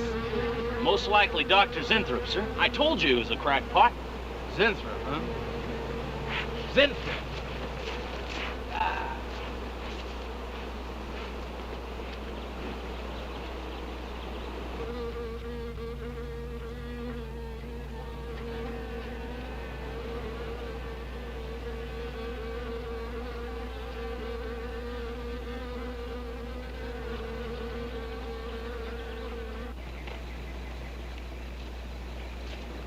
Winthrop! Winthrop!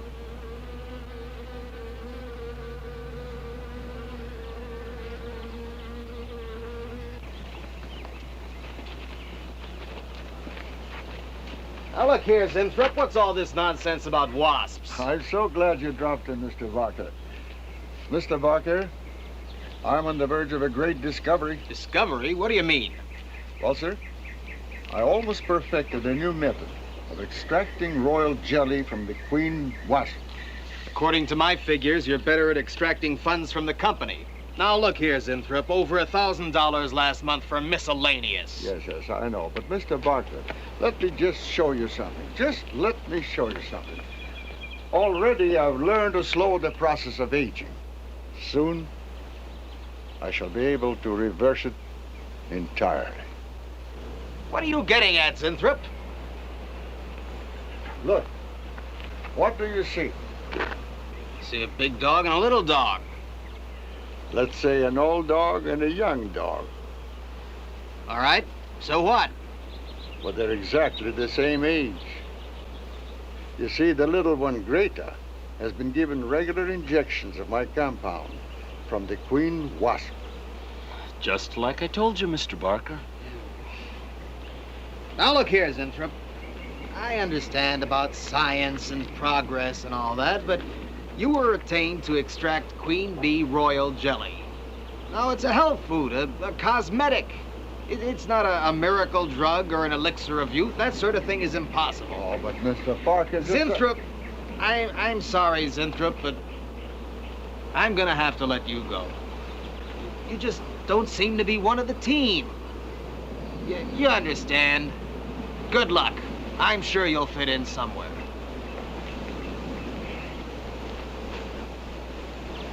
Fit in somewhere.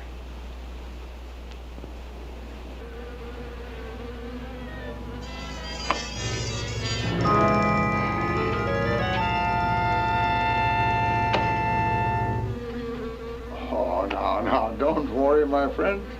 We shall find a home somehow, somewhere. Oh, but you sound impatient. I know. It's your babies, huh? They're hungry and they must be fed. Now, how would you like a nice, juicy little caterpillar, huh? You'd like that, wouldn't you? There. Now, you must eat them. Be strong because, well, a lot of work to do together. Yes, sir. A lot of work.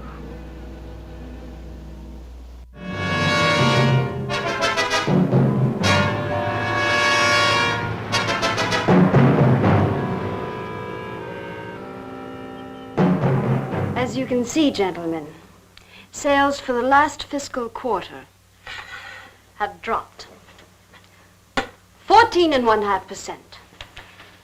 There has not been a corresponding drop in our competitor sales.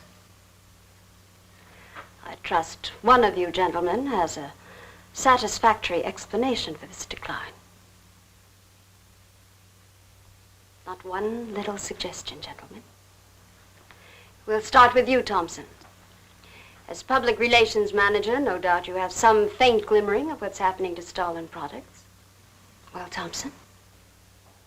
Well, you see, I had no idea you were such an excellent public speaker, Thompson. Oh, I'm sorry, Miss Darlin. I guess I'm not feeling very well this morning. I'm sorry you aren't. I think I can tell you why Starlin products are falling off so badly, Miss Starlin. We're listening, Lane. Where would you put the responsibility for this decline? On you, Miss Starlin. I imagine you have arguments to support that contention. We've all been looking at it for the past 20 minutes. The most convincing argument is right on that graph. May I show you? Thank you. Now, right here in April is when Starlin sales started falling off. Very clever of you, Lane. Would you mind waiting until I finish, Miss Starlin? That's enough, Lane. Relax, Willis. My apologies for the interruption. Go on. Thank you. Now, as I said, sales began to fall in April. But the reason for the fall was back here in February. Starlin products have always been thought of as something of a modern miracle in the cosmetics trade. A firm built to a multi-million-dollar-a-year business on the strength and appeal of one person, Janice Starlin. From the beginning, right through until February of this year, only one woman's face was used to advertise those products. Your face, Miss Starlin. The public have come to accept you as a symbol. Well, now, after 16 years, they see a different face. They don't trust it. They feel cheated. The simple fact is that Starlin Cosmetics should have Janice Starlin's picture advertising them. Well, that's about all I've got to say. And a darn good job of saying it, too. I agree. Lane makes a lot of sense on that score, Miss Starlin. I think I've had enough flattery for one morning, gentlemen. It was a very convincing argument, Lane. There's a Mr. Zinthrop to see Miss Starlin. There's only one small factor you've overlooked. Not even Janice Starlin can remain a glamour girl forever. Miss Starlin, Yes, Mary. there's a Mr. Zinthrop in reception. He says he has an appointment. Thank you. Well, this has been a very informative get-together. That'll be all for now.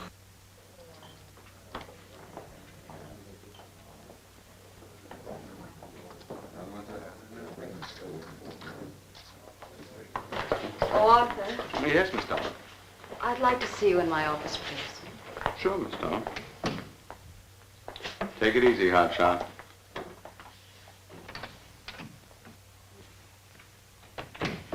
Something on your mind, Miss Starlin? You've done some work on royal jelly, haven't you? A little. Are there any real therapeutic values in it? Well, I'd say so. Of course, a lot depends on each individual's reaction to the stuff. What do you mean? Just that no two people react in precisely the same way. One man's meat's another man's poison. Oh. But you think royal jelly can be beneficial in some cases? Queen bees set a lot of store by it. I'll accept that as an affirmative answer. Supposing a more powerful form of royal jelly could be obtained. From the queen wasp, for example. I mean, well, do you suppose that might have some rejuvenating effect on a human being? I'd stay away from wasps if I were you, Miss Starlin. Socially, the queen wasp is on a level with the black widow spider. They're both carnivorous. They paralyze their victims and then take their time devouring them alive. They kill their mates in the same way, too. Strictly a one-sided romance. Well, I'm not exactly interested in the love life of the queen wasp. I want your opinion on the possibilities of using enzyme extracts from royal wasp jelly, commercially. Well, if you want an honest opinion, Miss Starlin, Of course I want an honest opinion. then my advice is forget about it. Thank you, Arthur. Anytime, Miss Starlin.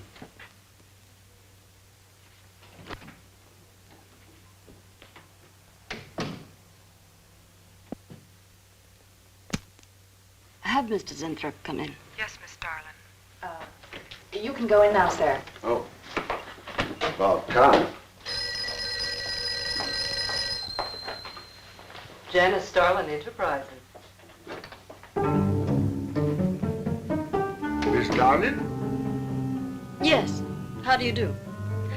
I'm afraid I won't be able to give you much time, Mr. Zinthrop. But it is I who give you the time, Miss Starlin. Oh, yes. Plenty time I give you. 10, maybe 15 years I give you. I want you to understand one thing very clearly, Mr. Zinthrop. I expect absolute proof of what you claimed in your letter. Tangible proof, not words. Such proof you shall get, madame, and more. But I think I better show you in the laboratory, yes? All right.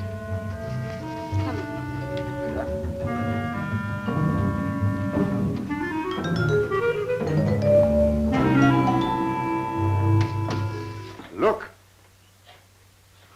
They look terrible. What don't you put them out of their misery? Madame, you ask for proof. Please be kind enough to look at proof you ask for. May I proceed? Thank you.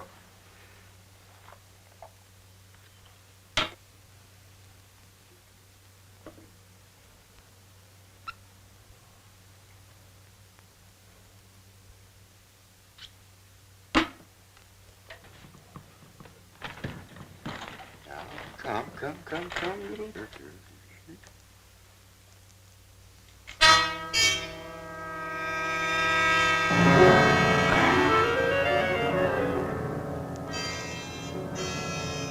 In a few minutes, madame, you shall see a miracle you shall not believe. Oh, no tricks. You may look if you like. I have no tricks. Well, don't look at me. I'm not changing.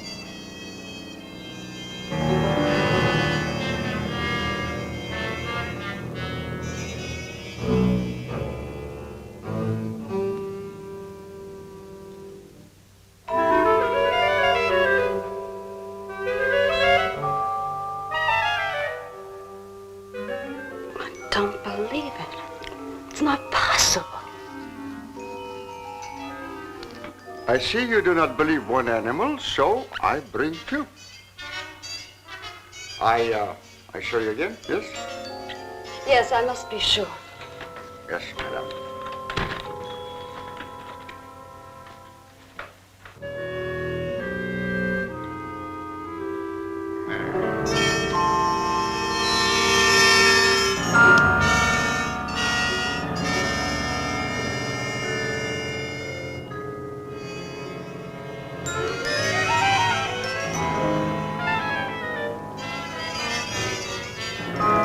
Well, Miss Darling, does my secret have interest for you, yes? What are your terms, Mr. Zinthrop? First, I must have a laboratory equipped with everything I need for my research. If we're successful, well, I ask for a little percentage. But I must get full credit for my discovery. That is most important to me. I'll have Gordon draw up the contracts. Oh, contracts. Contracts I do not need. You give me your word. Good enough for me. You amaze me. Frankly, when I received your letter, I thought you were just another eccentric. But there was always a chance you might not be. Then you walk in here and show me nothing short of a miracle. 2 miracles. And you say that you'll accept my word that I won't cheat you. You won't.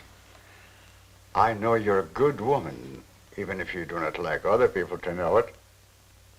However, my formula may not be good for human beings. I have not tested yet. You will on me. Oh, no. There might be danger. Those are my terms, Mr. Zinthrop. Janice Starlin will be your next guinea pig. Very well. Though it may take a little time to prepare sufficient extract, a week, maybe more. I'll make whatever arrangements you may need for your equipment. Thank you, madame. Now I see how you built all this. I'm very close to losing it, Mr. Zinthrop. Maybe working together we can save Janice Starlin Enterprises. Maybe even make it bigger than ever before. Yes. Oh, yes. I'm sure the next 3 months we'll see a rise in Starlin sales that will surpass anything we've dared imagine. Mr. Zinthrop is working on the final stages of a development that will revolutionize the cosmetic industry. He's to have a free hand in his experiments and will be answerable to no one but myself. At the moment, I cannot divulge the nature of Mr. Zinthrop's experiments, but I can assure you it will bring worldwide recognition to Janice Starlin Enterprises.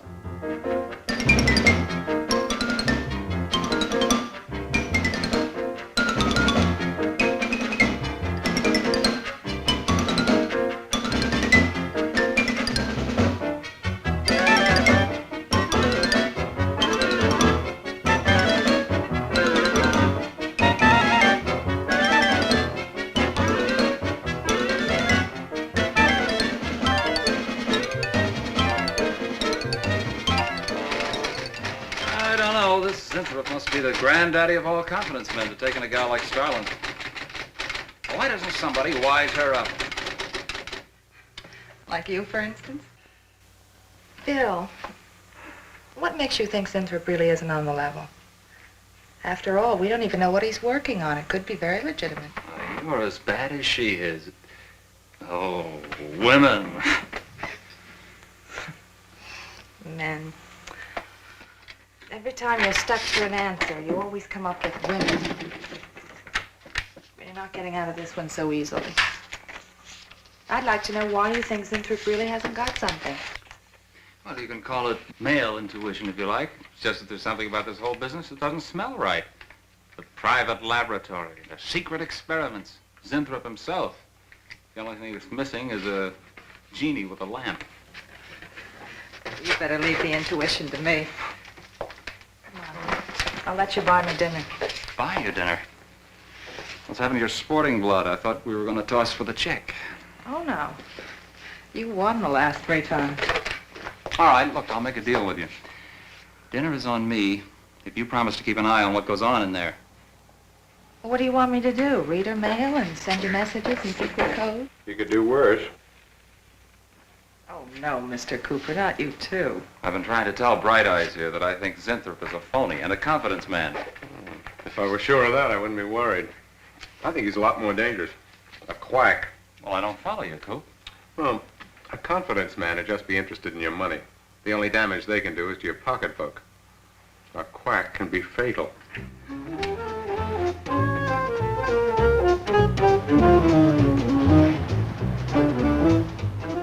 So I says to him, I says, listen, Irving, I'm getting sick of this TV every night. I mean, you know, we can do the same thing in a nightclub. Well, almost. Good morning. Janice Starlin Enterprises. I got 2 words for you. Drop dead. Twice. Irving? Calls me to tell me Dr. Cyclops is on Channel 9 tonight. What crust? You've seen it twice already. Good morning.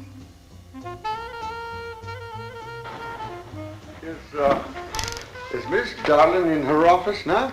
Miss Starlin's in conference. Would you like to speak to her secretary? Oh, no. Just say to Miss Darlin I should like to see her when she has time, huh? Yes.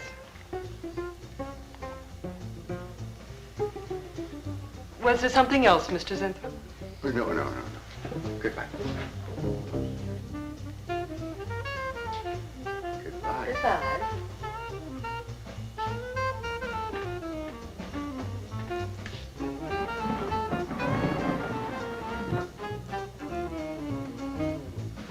What a character. A regular 2-eyed Dr. Cyclops. Even the bow. Good morning. May I see Miss Zodling, please? He's a real weirdie. Wonder what his game is. Who cares? You know, Morton thinks he's a crackpot. I heard him telling Cooper so. Old Bug Eyes really has the execs worried. About what? That's just it. They don't know. Oh. So anyway, back to Irving.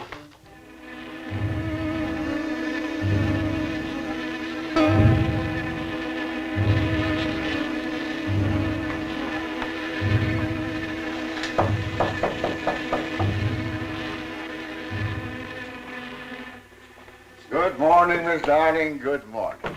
Good morning. I couldn't get away any sooner. Is it important? Miss Darlin, do you remember the big cat I showed you last week? No? What about it? Well, I want you to look at him. Come.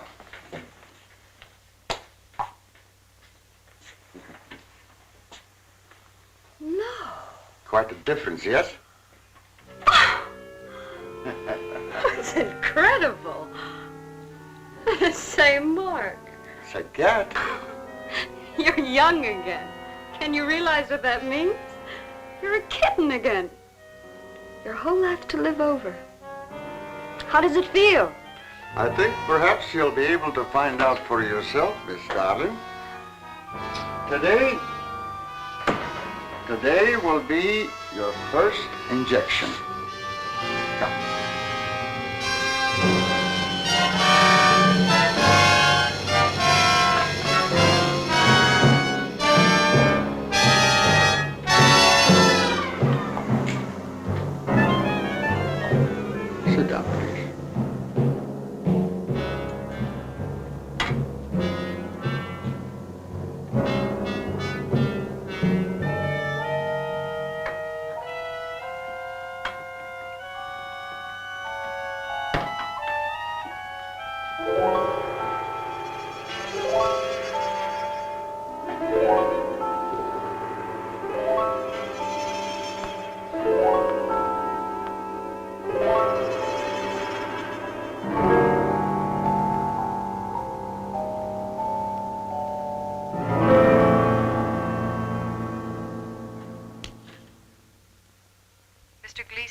counting on line 3.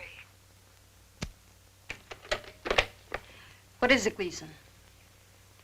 I sent you a memo. Mr. Zinthrop has carte blanche to order anything he requires.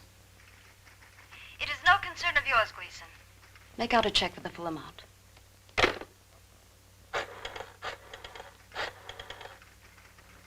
Sue? Mary. Can I talk to Mr. Lane a minute?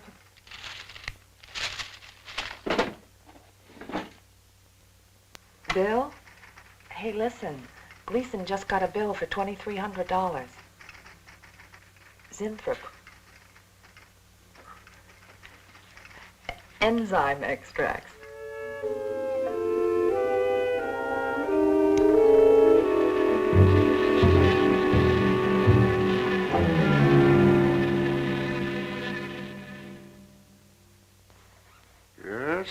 Yes, we are making progress. There's great improvement in the tissue.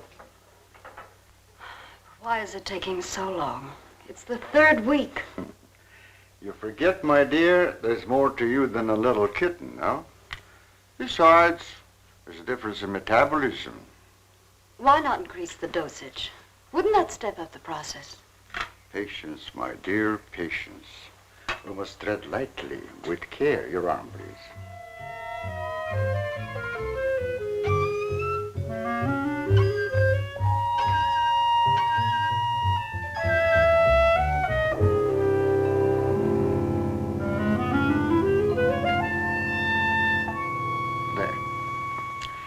You know, I've been experimenting with a concentrated solution of the enzymes. Oh, a great deal more powerful than the solution I've been using in your injection. Oh? Yes. And I think it will be better for lotions, as an emollient lotion. It'll make estrogenic creams and all such products old-fashioned. My dear, Stalin will be world famous, bringing youth to millions. You're right, Zinthrop. There are going to be a few red faces in my advertising department. But I am right. Why, your own mirror will tell you that I am right. Why, you look at least 5 years younger than you looked 3 weeks ago. I know.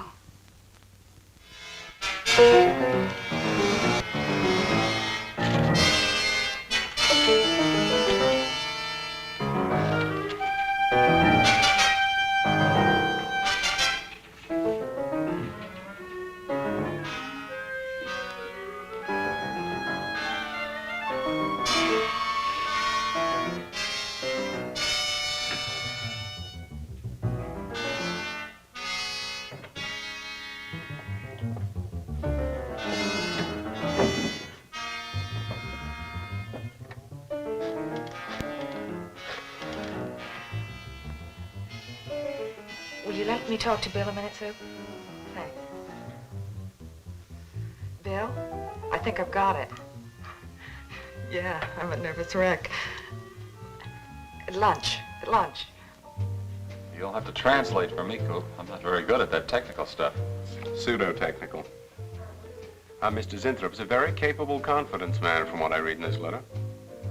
He claims he can stimulate the processes of rejuvenation through the use of enzymes extracted from wasps. Oh, for... Well, what are you two Sherlocks going to do about it? Right now, I don't know. Frankly, I'm getting tired of the whole business. That woman's so intent on holding back time, she's ready to fall for the first phony line she hears. Wasps. Bill. Face the facts, Mary. Janice Starland has built her whole life on youth and beauty. Now that she's losing them, she's scared to death. Well, right now, she's on cloud 9 with that quack Zinthrop, but I'd hate to be around when she comes back down to earth. Well, maybe we can let her down easy. I think we owe her that much. Yeah. Well, what are we going to do? We can't just let Zinthrop build up her hopes and then knock the props out from under her. How can he do such a terrible thing? Poor Jan. There must be something we can do before it's too late. He's got a mighty convincing argument. Very impressive to the layman. 10 to 1, he's got a record just as impressive. Well, there are ways to find out. The answer might be right here in our hands. Heads. I'm going to keep this letter for a day or two. Wait a minute. Suppose she finds out it's gone. I'm the only one with access to that desk. She'll know I took it. Well, it's a chance you have to take, Mary. I think we can be pretty sure that Coop knows what he's doing, honey. Oh, come on, young lovers.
What is it, Maureen?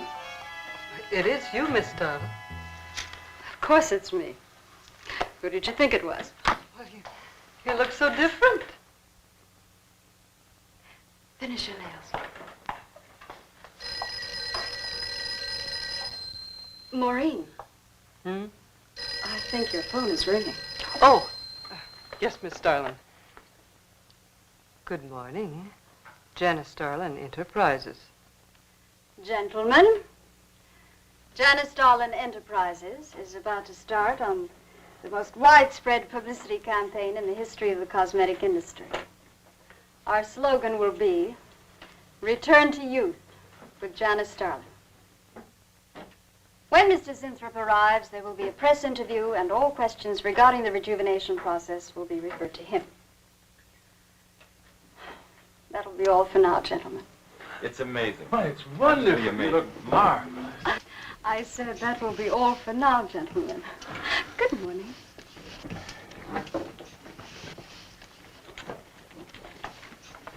Oh, not you, Mary. Wait a moment, please. Yes, Miss Starlin.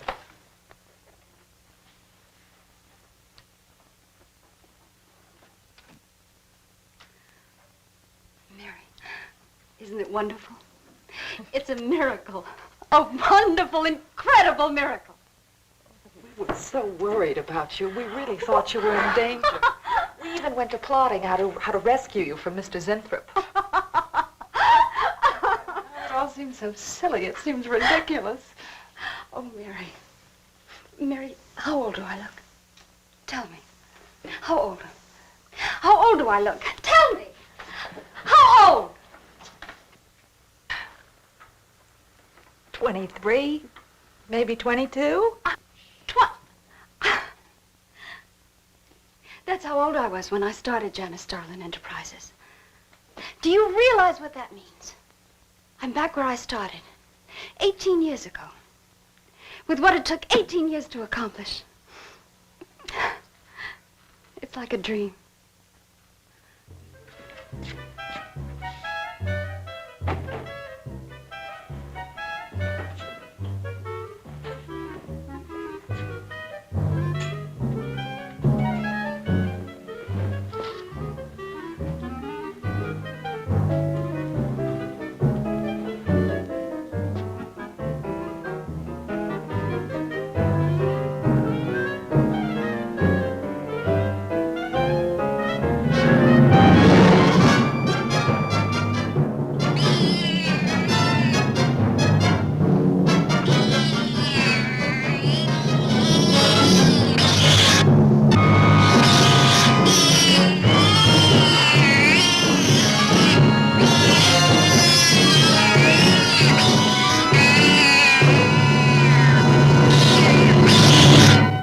Years ago, a bunch of quacks were treating people with monkey glands.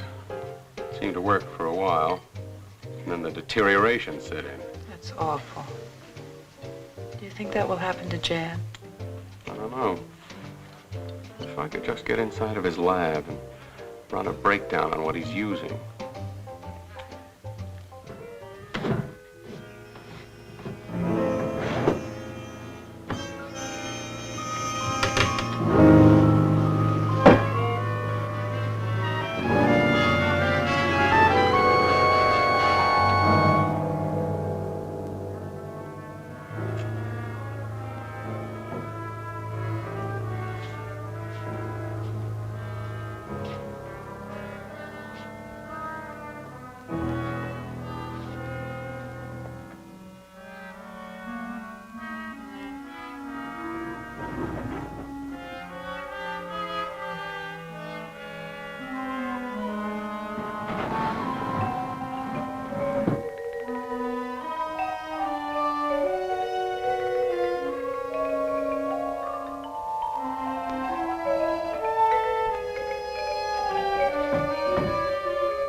Mr. Zinthrop!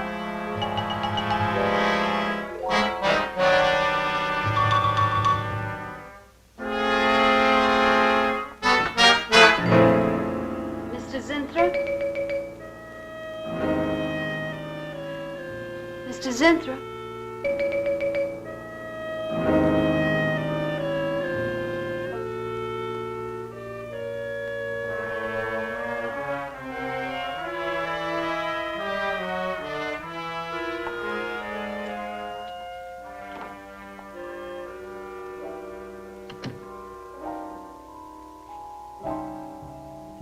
I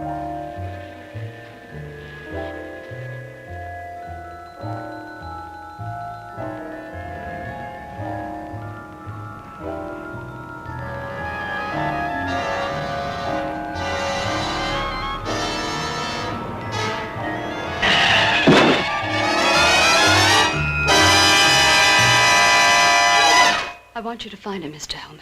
I don't care what it costs. We'll find him, all right. Sooner or later, we find them all.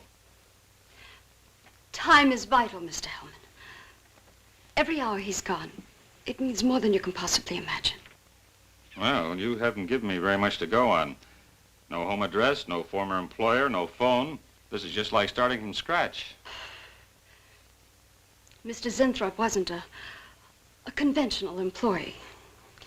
He didn't go through regular personnel. Uh-huh. You say he came here about a month ago.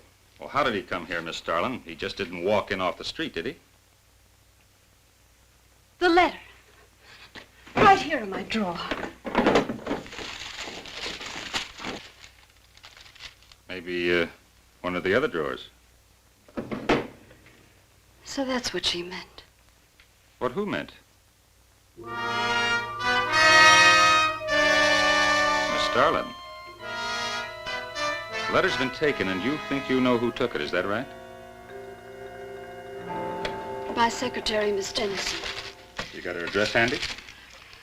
Her phone number. It might be better if I busted in on her cold. This way she'll have a chance to prepare a story. I know what I'm doing. All right. Mary? Janice Starlin. But before I went to lunch, I made a duplicate copy of Mr. Zinthrop's letter. I was going to take that one to Bill and Mr. Cooper at first, but then I thought that the original would be better. Have you got the copy?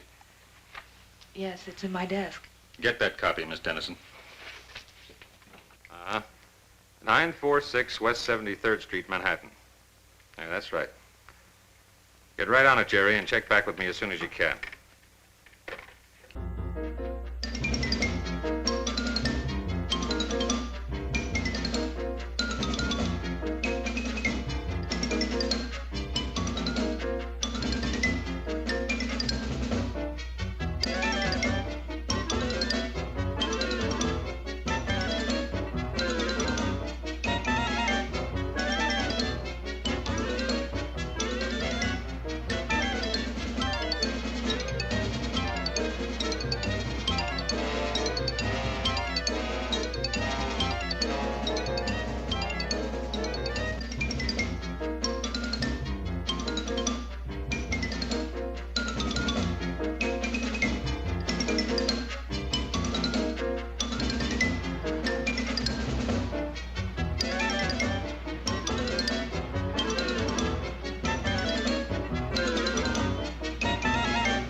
Yeah.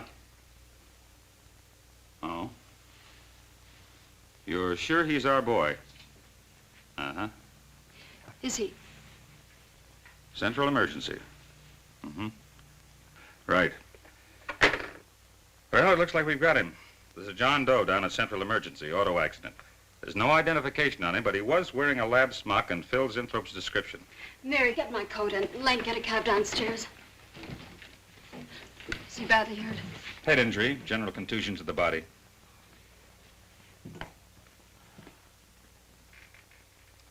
He's had a severe injury, and there's definite brain damage. Just how much, we can't tell as yet. How long before you'll know? It's hard to say, Miss Starlin. Who's the best man for this kind of injury?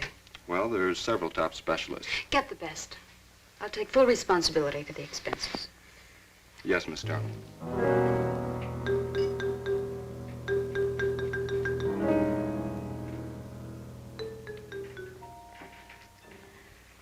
I don't know, Arthur. I think it best we wait. It's been 3 days since the accident, Jan. And no sign of improvement. He's still in a coma. You heard what the doctor said. He may never regain consciousness. And even if he does, who knows how badly his brain has been damaged. Well, I'll give it another 48 hours. If he doesn't regain consciousness by then, well, you can take over the laboratory, Arthur. Janice. It's my decision.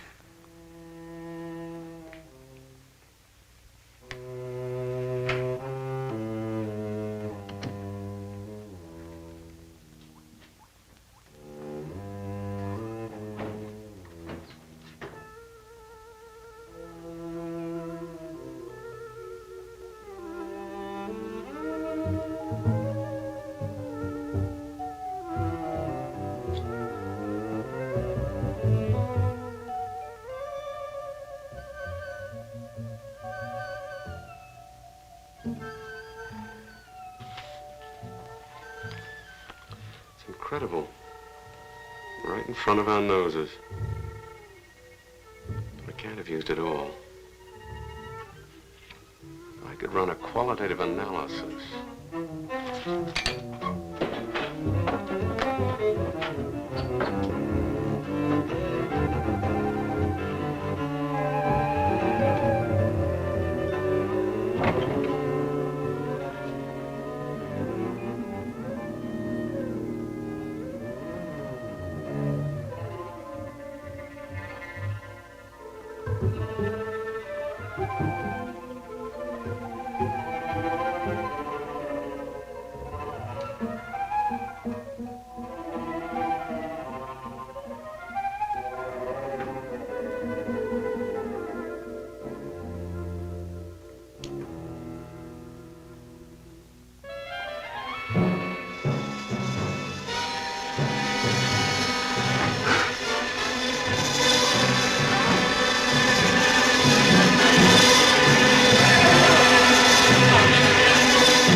Thing always goes on a fritz right in the middle of a good program.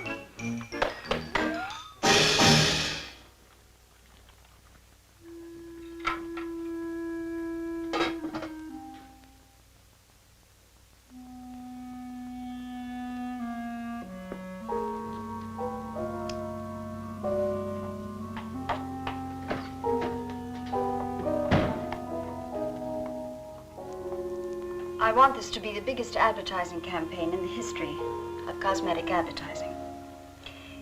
Every newspaper and magazine in the country will be flooded with our new slogan, Return to Youth with Janice Starlin. Excuse me, Miss Starlin. What is it, Thompson? I think we should be a little conservative, Miss Starlin. Cosmetics are one thing, medications another. We're liable to run into trouble. Yes.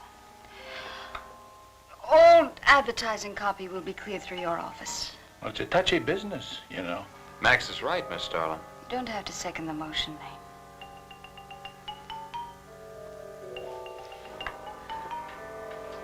I want one thing understood very clearly now, gentlemen. Janice Starlin Enterprises is going to bring the most fantastically saleable product ever developed by modern cosmetics to the public. And I don't intend to be restricted by timidity on the part of my own staff. Is that clear?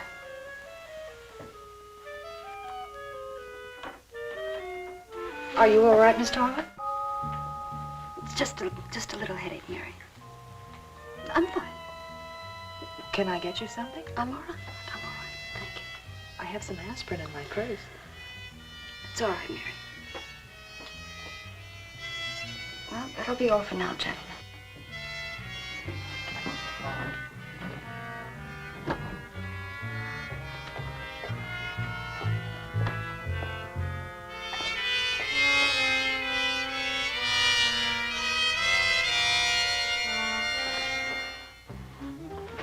Hi. Hi, sweetie. Gee, I sure hope they give the girls working at Starland first crack at that new stuff. Imagine being 18 again. I guess if it can take 15 years off Starlin, it can take 10 off you. What do you mean, 10? Face it, honey. This is Maureen you're talking to. Yeah? Well, if I were you, I'd take a double dose. Then maybe Irving wouldn't watch television so much. So who says he looks at it? I can't imagine what else he does. 3 guesses. Say, did Cooper come in yet? Mm-mm. Missed a board meeting this morning. I bet Starlin's having a fit. He should worry. Uh-oh. See you later. Bye, honey.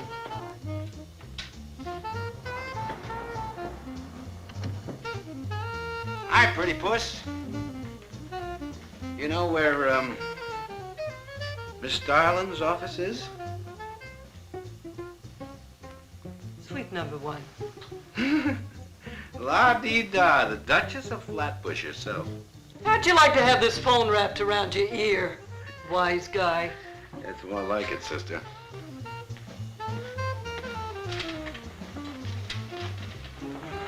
Sweet number 1. Thank you. Miss Darling, Oh, what is it, Mary? is there anything I can do? Yes. Is Mr. Zinthrop's room ready? Uh-huh. The nurse is fixing the emergency equipment now, and the ambulance is due any minute. Well, be sure to let me know when it arrives. Oh, Mary, please, before you go, could you see if you could work that thing? Oh, sure. I've seen lots of these.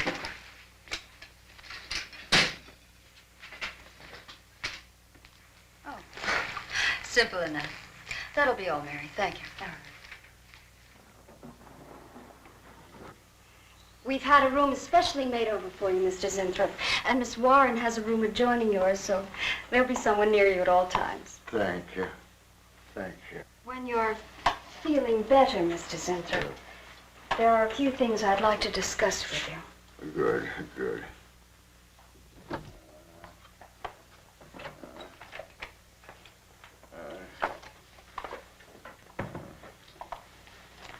We'll do everything we can to make you comfortable, Mr. Zinthrop. I'm going to spend the nights here in my office. So if anything develops, I'll be on hand. Thank you. Thank you. Miss Darling. Only there's something. I must tell you something important. But I cannot remember. I'm sure it can wait. Right now, the main thing is to get you back to health. Take good care of him, Miss Warren. Yes, Miss Darling. Sure is funny about old Coop. He misses one day of work and you're ready to call missing persons. Well, he's a pretty conscientious guy, honey. If he felt sick or something, he'd have called in. Relax. He'll probably be in bright and chipper in the morning. Oh, am I interrupting something? Oh, we were just having a little coffee clutch, Miss Starlin. We were talking about Mr. Cooper. What about Mr. Cooper? Well, about his missing the meeting this morning. Nobody's been able to reach him all day. I wouldn't worry about that. Mr. Cooper's been here a long time. Probably feels he's entitled to take a day for himself now and then. That's what I've been trying to tell Mr. Lane. Oh, by the way, Miss Starlin, how is Mr. Zinthrop? Oh, fine. In a few days, we'll Start the layouts for the campaign. Oh, I'm ready when you are, boss. Look those over. Hey, Bill. Huh? Don't go getting any ideas about the boss. Well, me? Don't be silly. I just wanted to know that I'm an eager member of the team. Still, she is looking a lot younger these days, isn't she? You think Zinthrop would give you any of those treatments? You know, break the watch or something?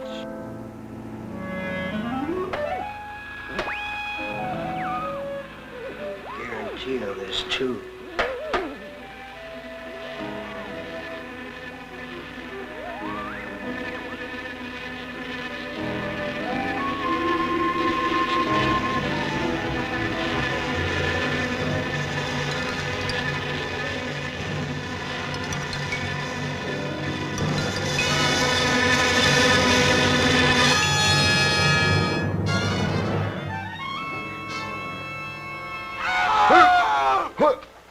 What's that?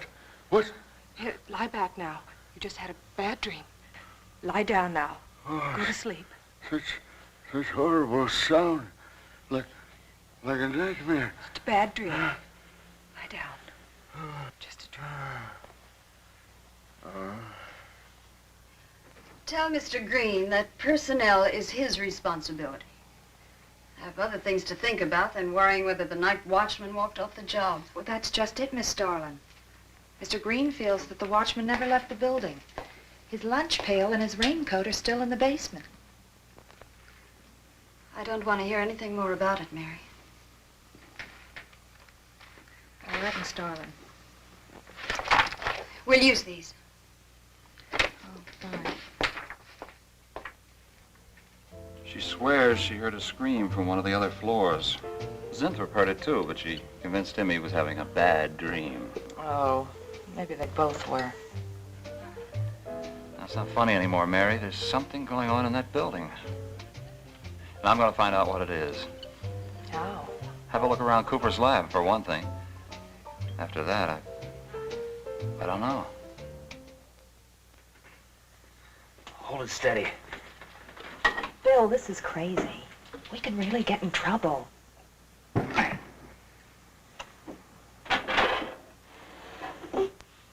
I won't tire him, Miss Warren, but it is important.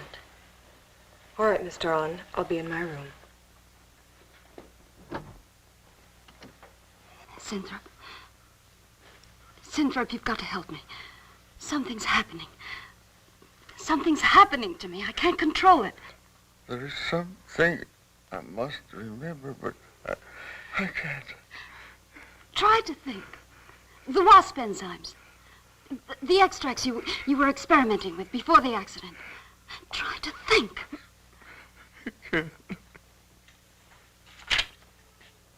Well, this is Zinthrop's notebook, Mary. Notes on his experiments with Jan. Well, how did Cooper get hold of it? I don't know. If only Coop would show up. Mary, look. It's Mr. Cooper's pipe. Well, don't you get it? He's going to go out without his pants and leave that pipe behind. He's still somewhere in the building. I bet a year's salary on it. If he is. He's dead. And the night watchman. There's only enough left for one more injection. One more. You've got to make more, Zinthrop. Help me, Zinthrop. Please, my head, oh, my head. Zinthrop, help me! Oh, what? Help me!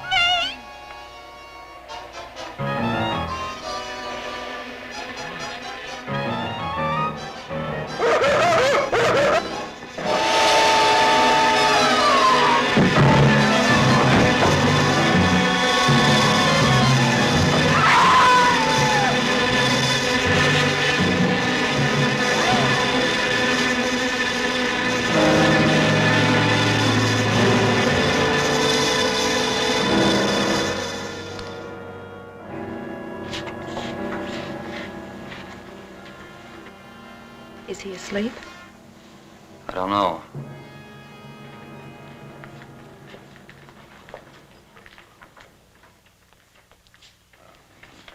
No, don't touch him. If anybody knows what's behind all this, it's him. Mr. Zinthrop. Bill. Look at...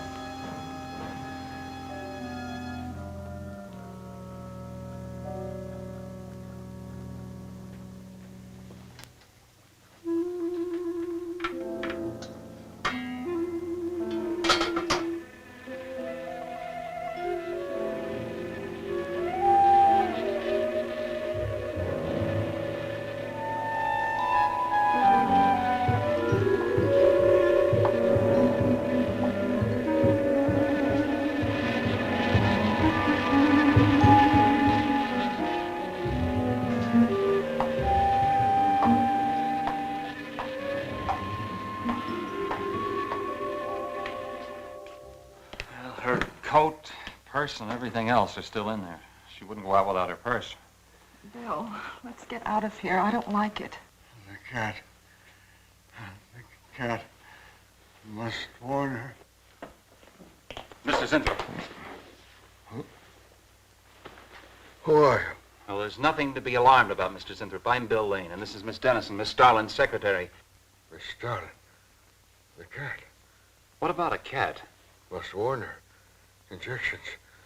Must not take any more injections. Is Miss Darlin in danger? Terrible danger. I must... Take it easy, Mr. Zinthrop. You're still pretty weak. Mary, see if you can get Jan on the phone. All right. All right.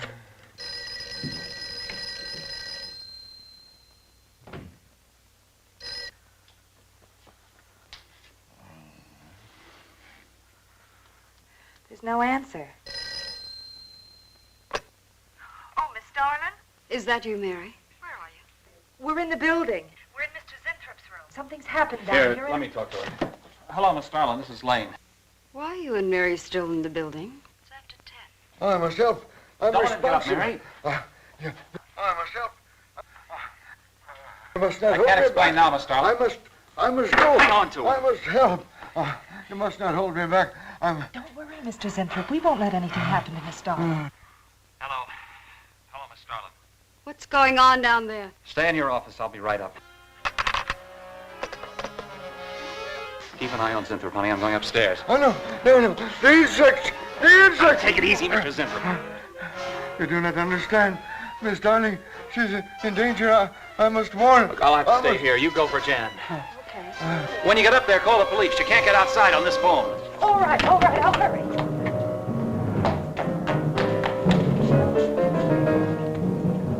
Not the police. Not the police.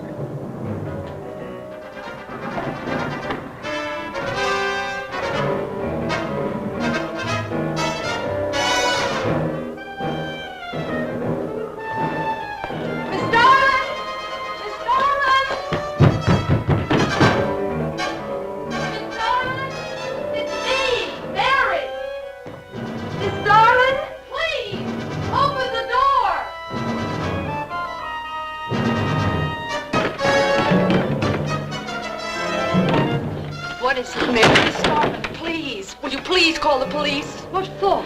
Look, I don't have time to... Mary! I'm sorry I had to do that. There's no time for hysteria. Now, what is this? The enzymes. They've gone crazy. Sure, Mr. Zinthrop. Now, you just relax and take it easy. Everything will be all right. We'll take care of those, whatever You do not call understand. You do not understand that girl. You shouldn't have sent her upstairs. She's in danger. You must stop her before it is too late. Okay, as soon as the cops get here, we'll take Oh, you fool. Miss Darling will kill her and tear her body to shreds. Miss Starlin, kill Mary? Miss Darling is not a human being any longer. The enzymes have changed her. She will destroy the girl as a female wasp would destroy her enemies, and then devour the remains. Then Bill found Mr. Zinthrop's notebook in Cooper's desk. No, there's no mistake. We've got to call the police now. Now, Mary, you're just getting a little excited. Now, who could possibly want to hurt Mr. Coop? I don't know. But it's not only Mr. Cooper. What about...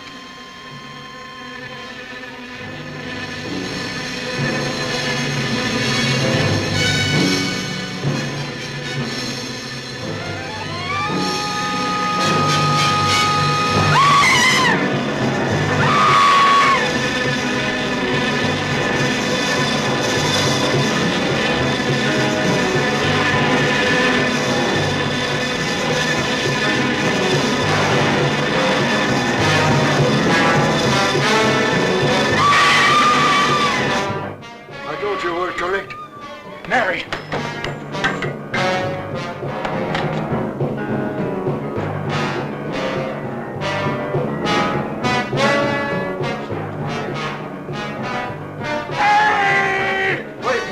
I go with you. I can't wait. I'm going to take the stairs. Oh, look! Laboratory. She's going to laboratory. Get up the stairs fast.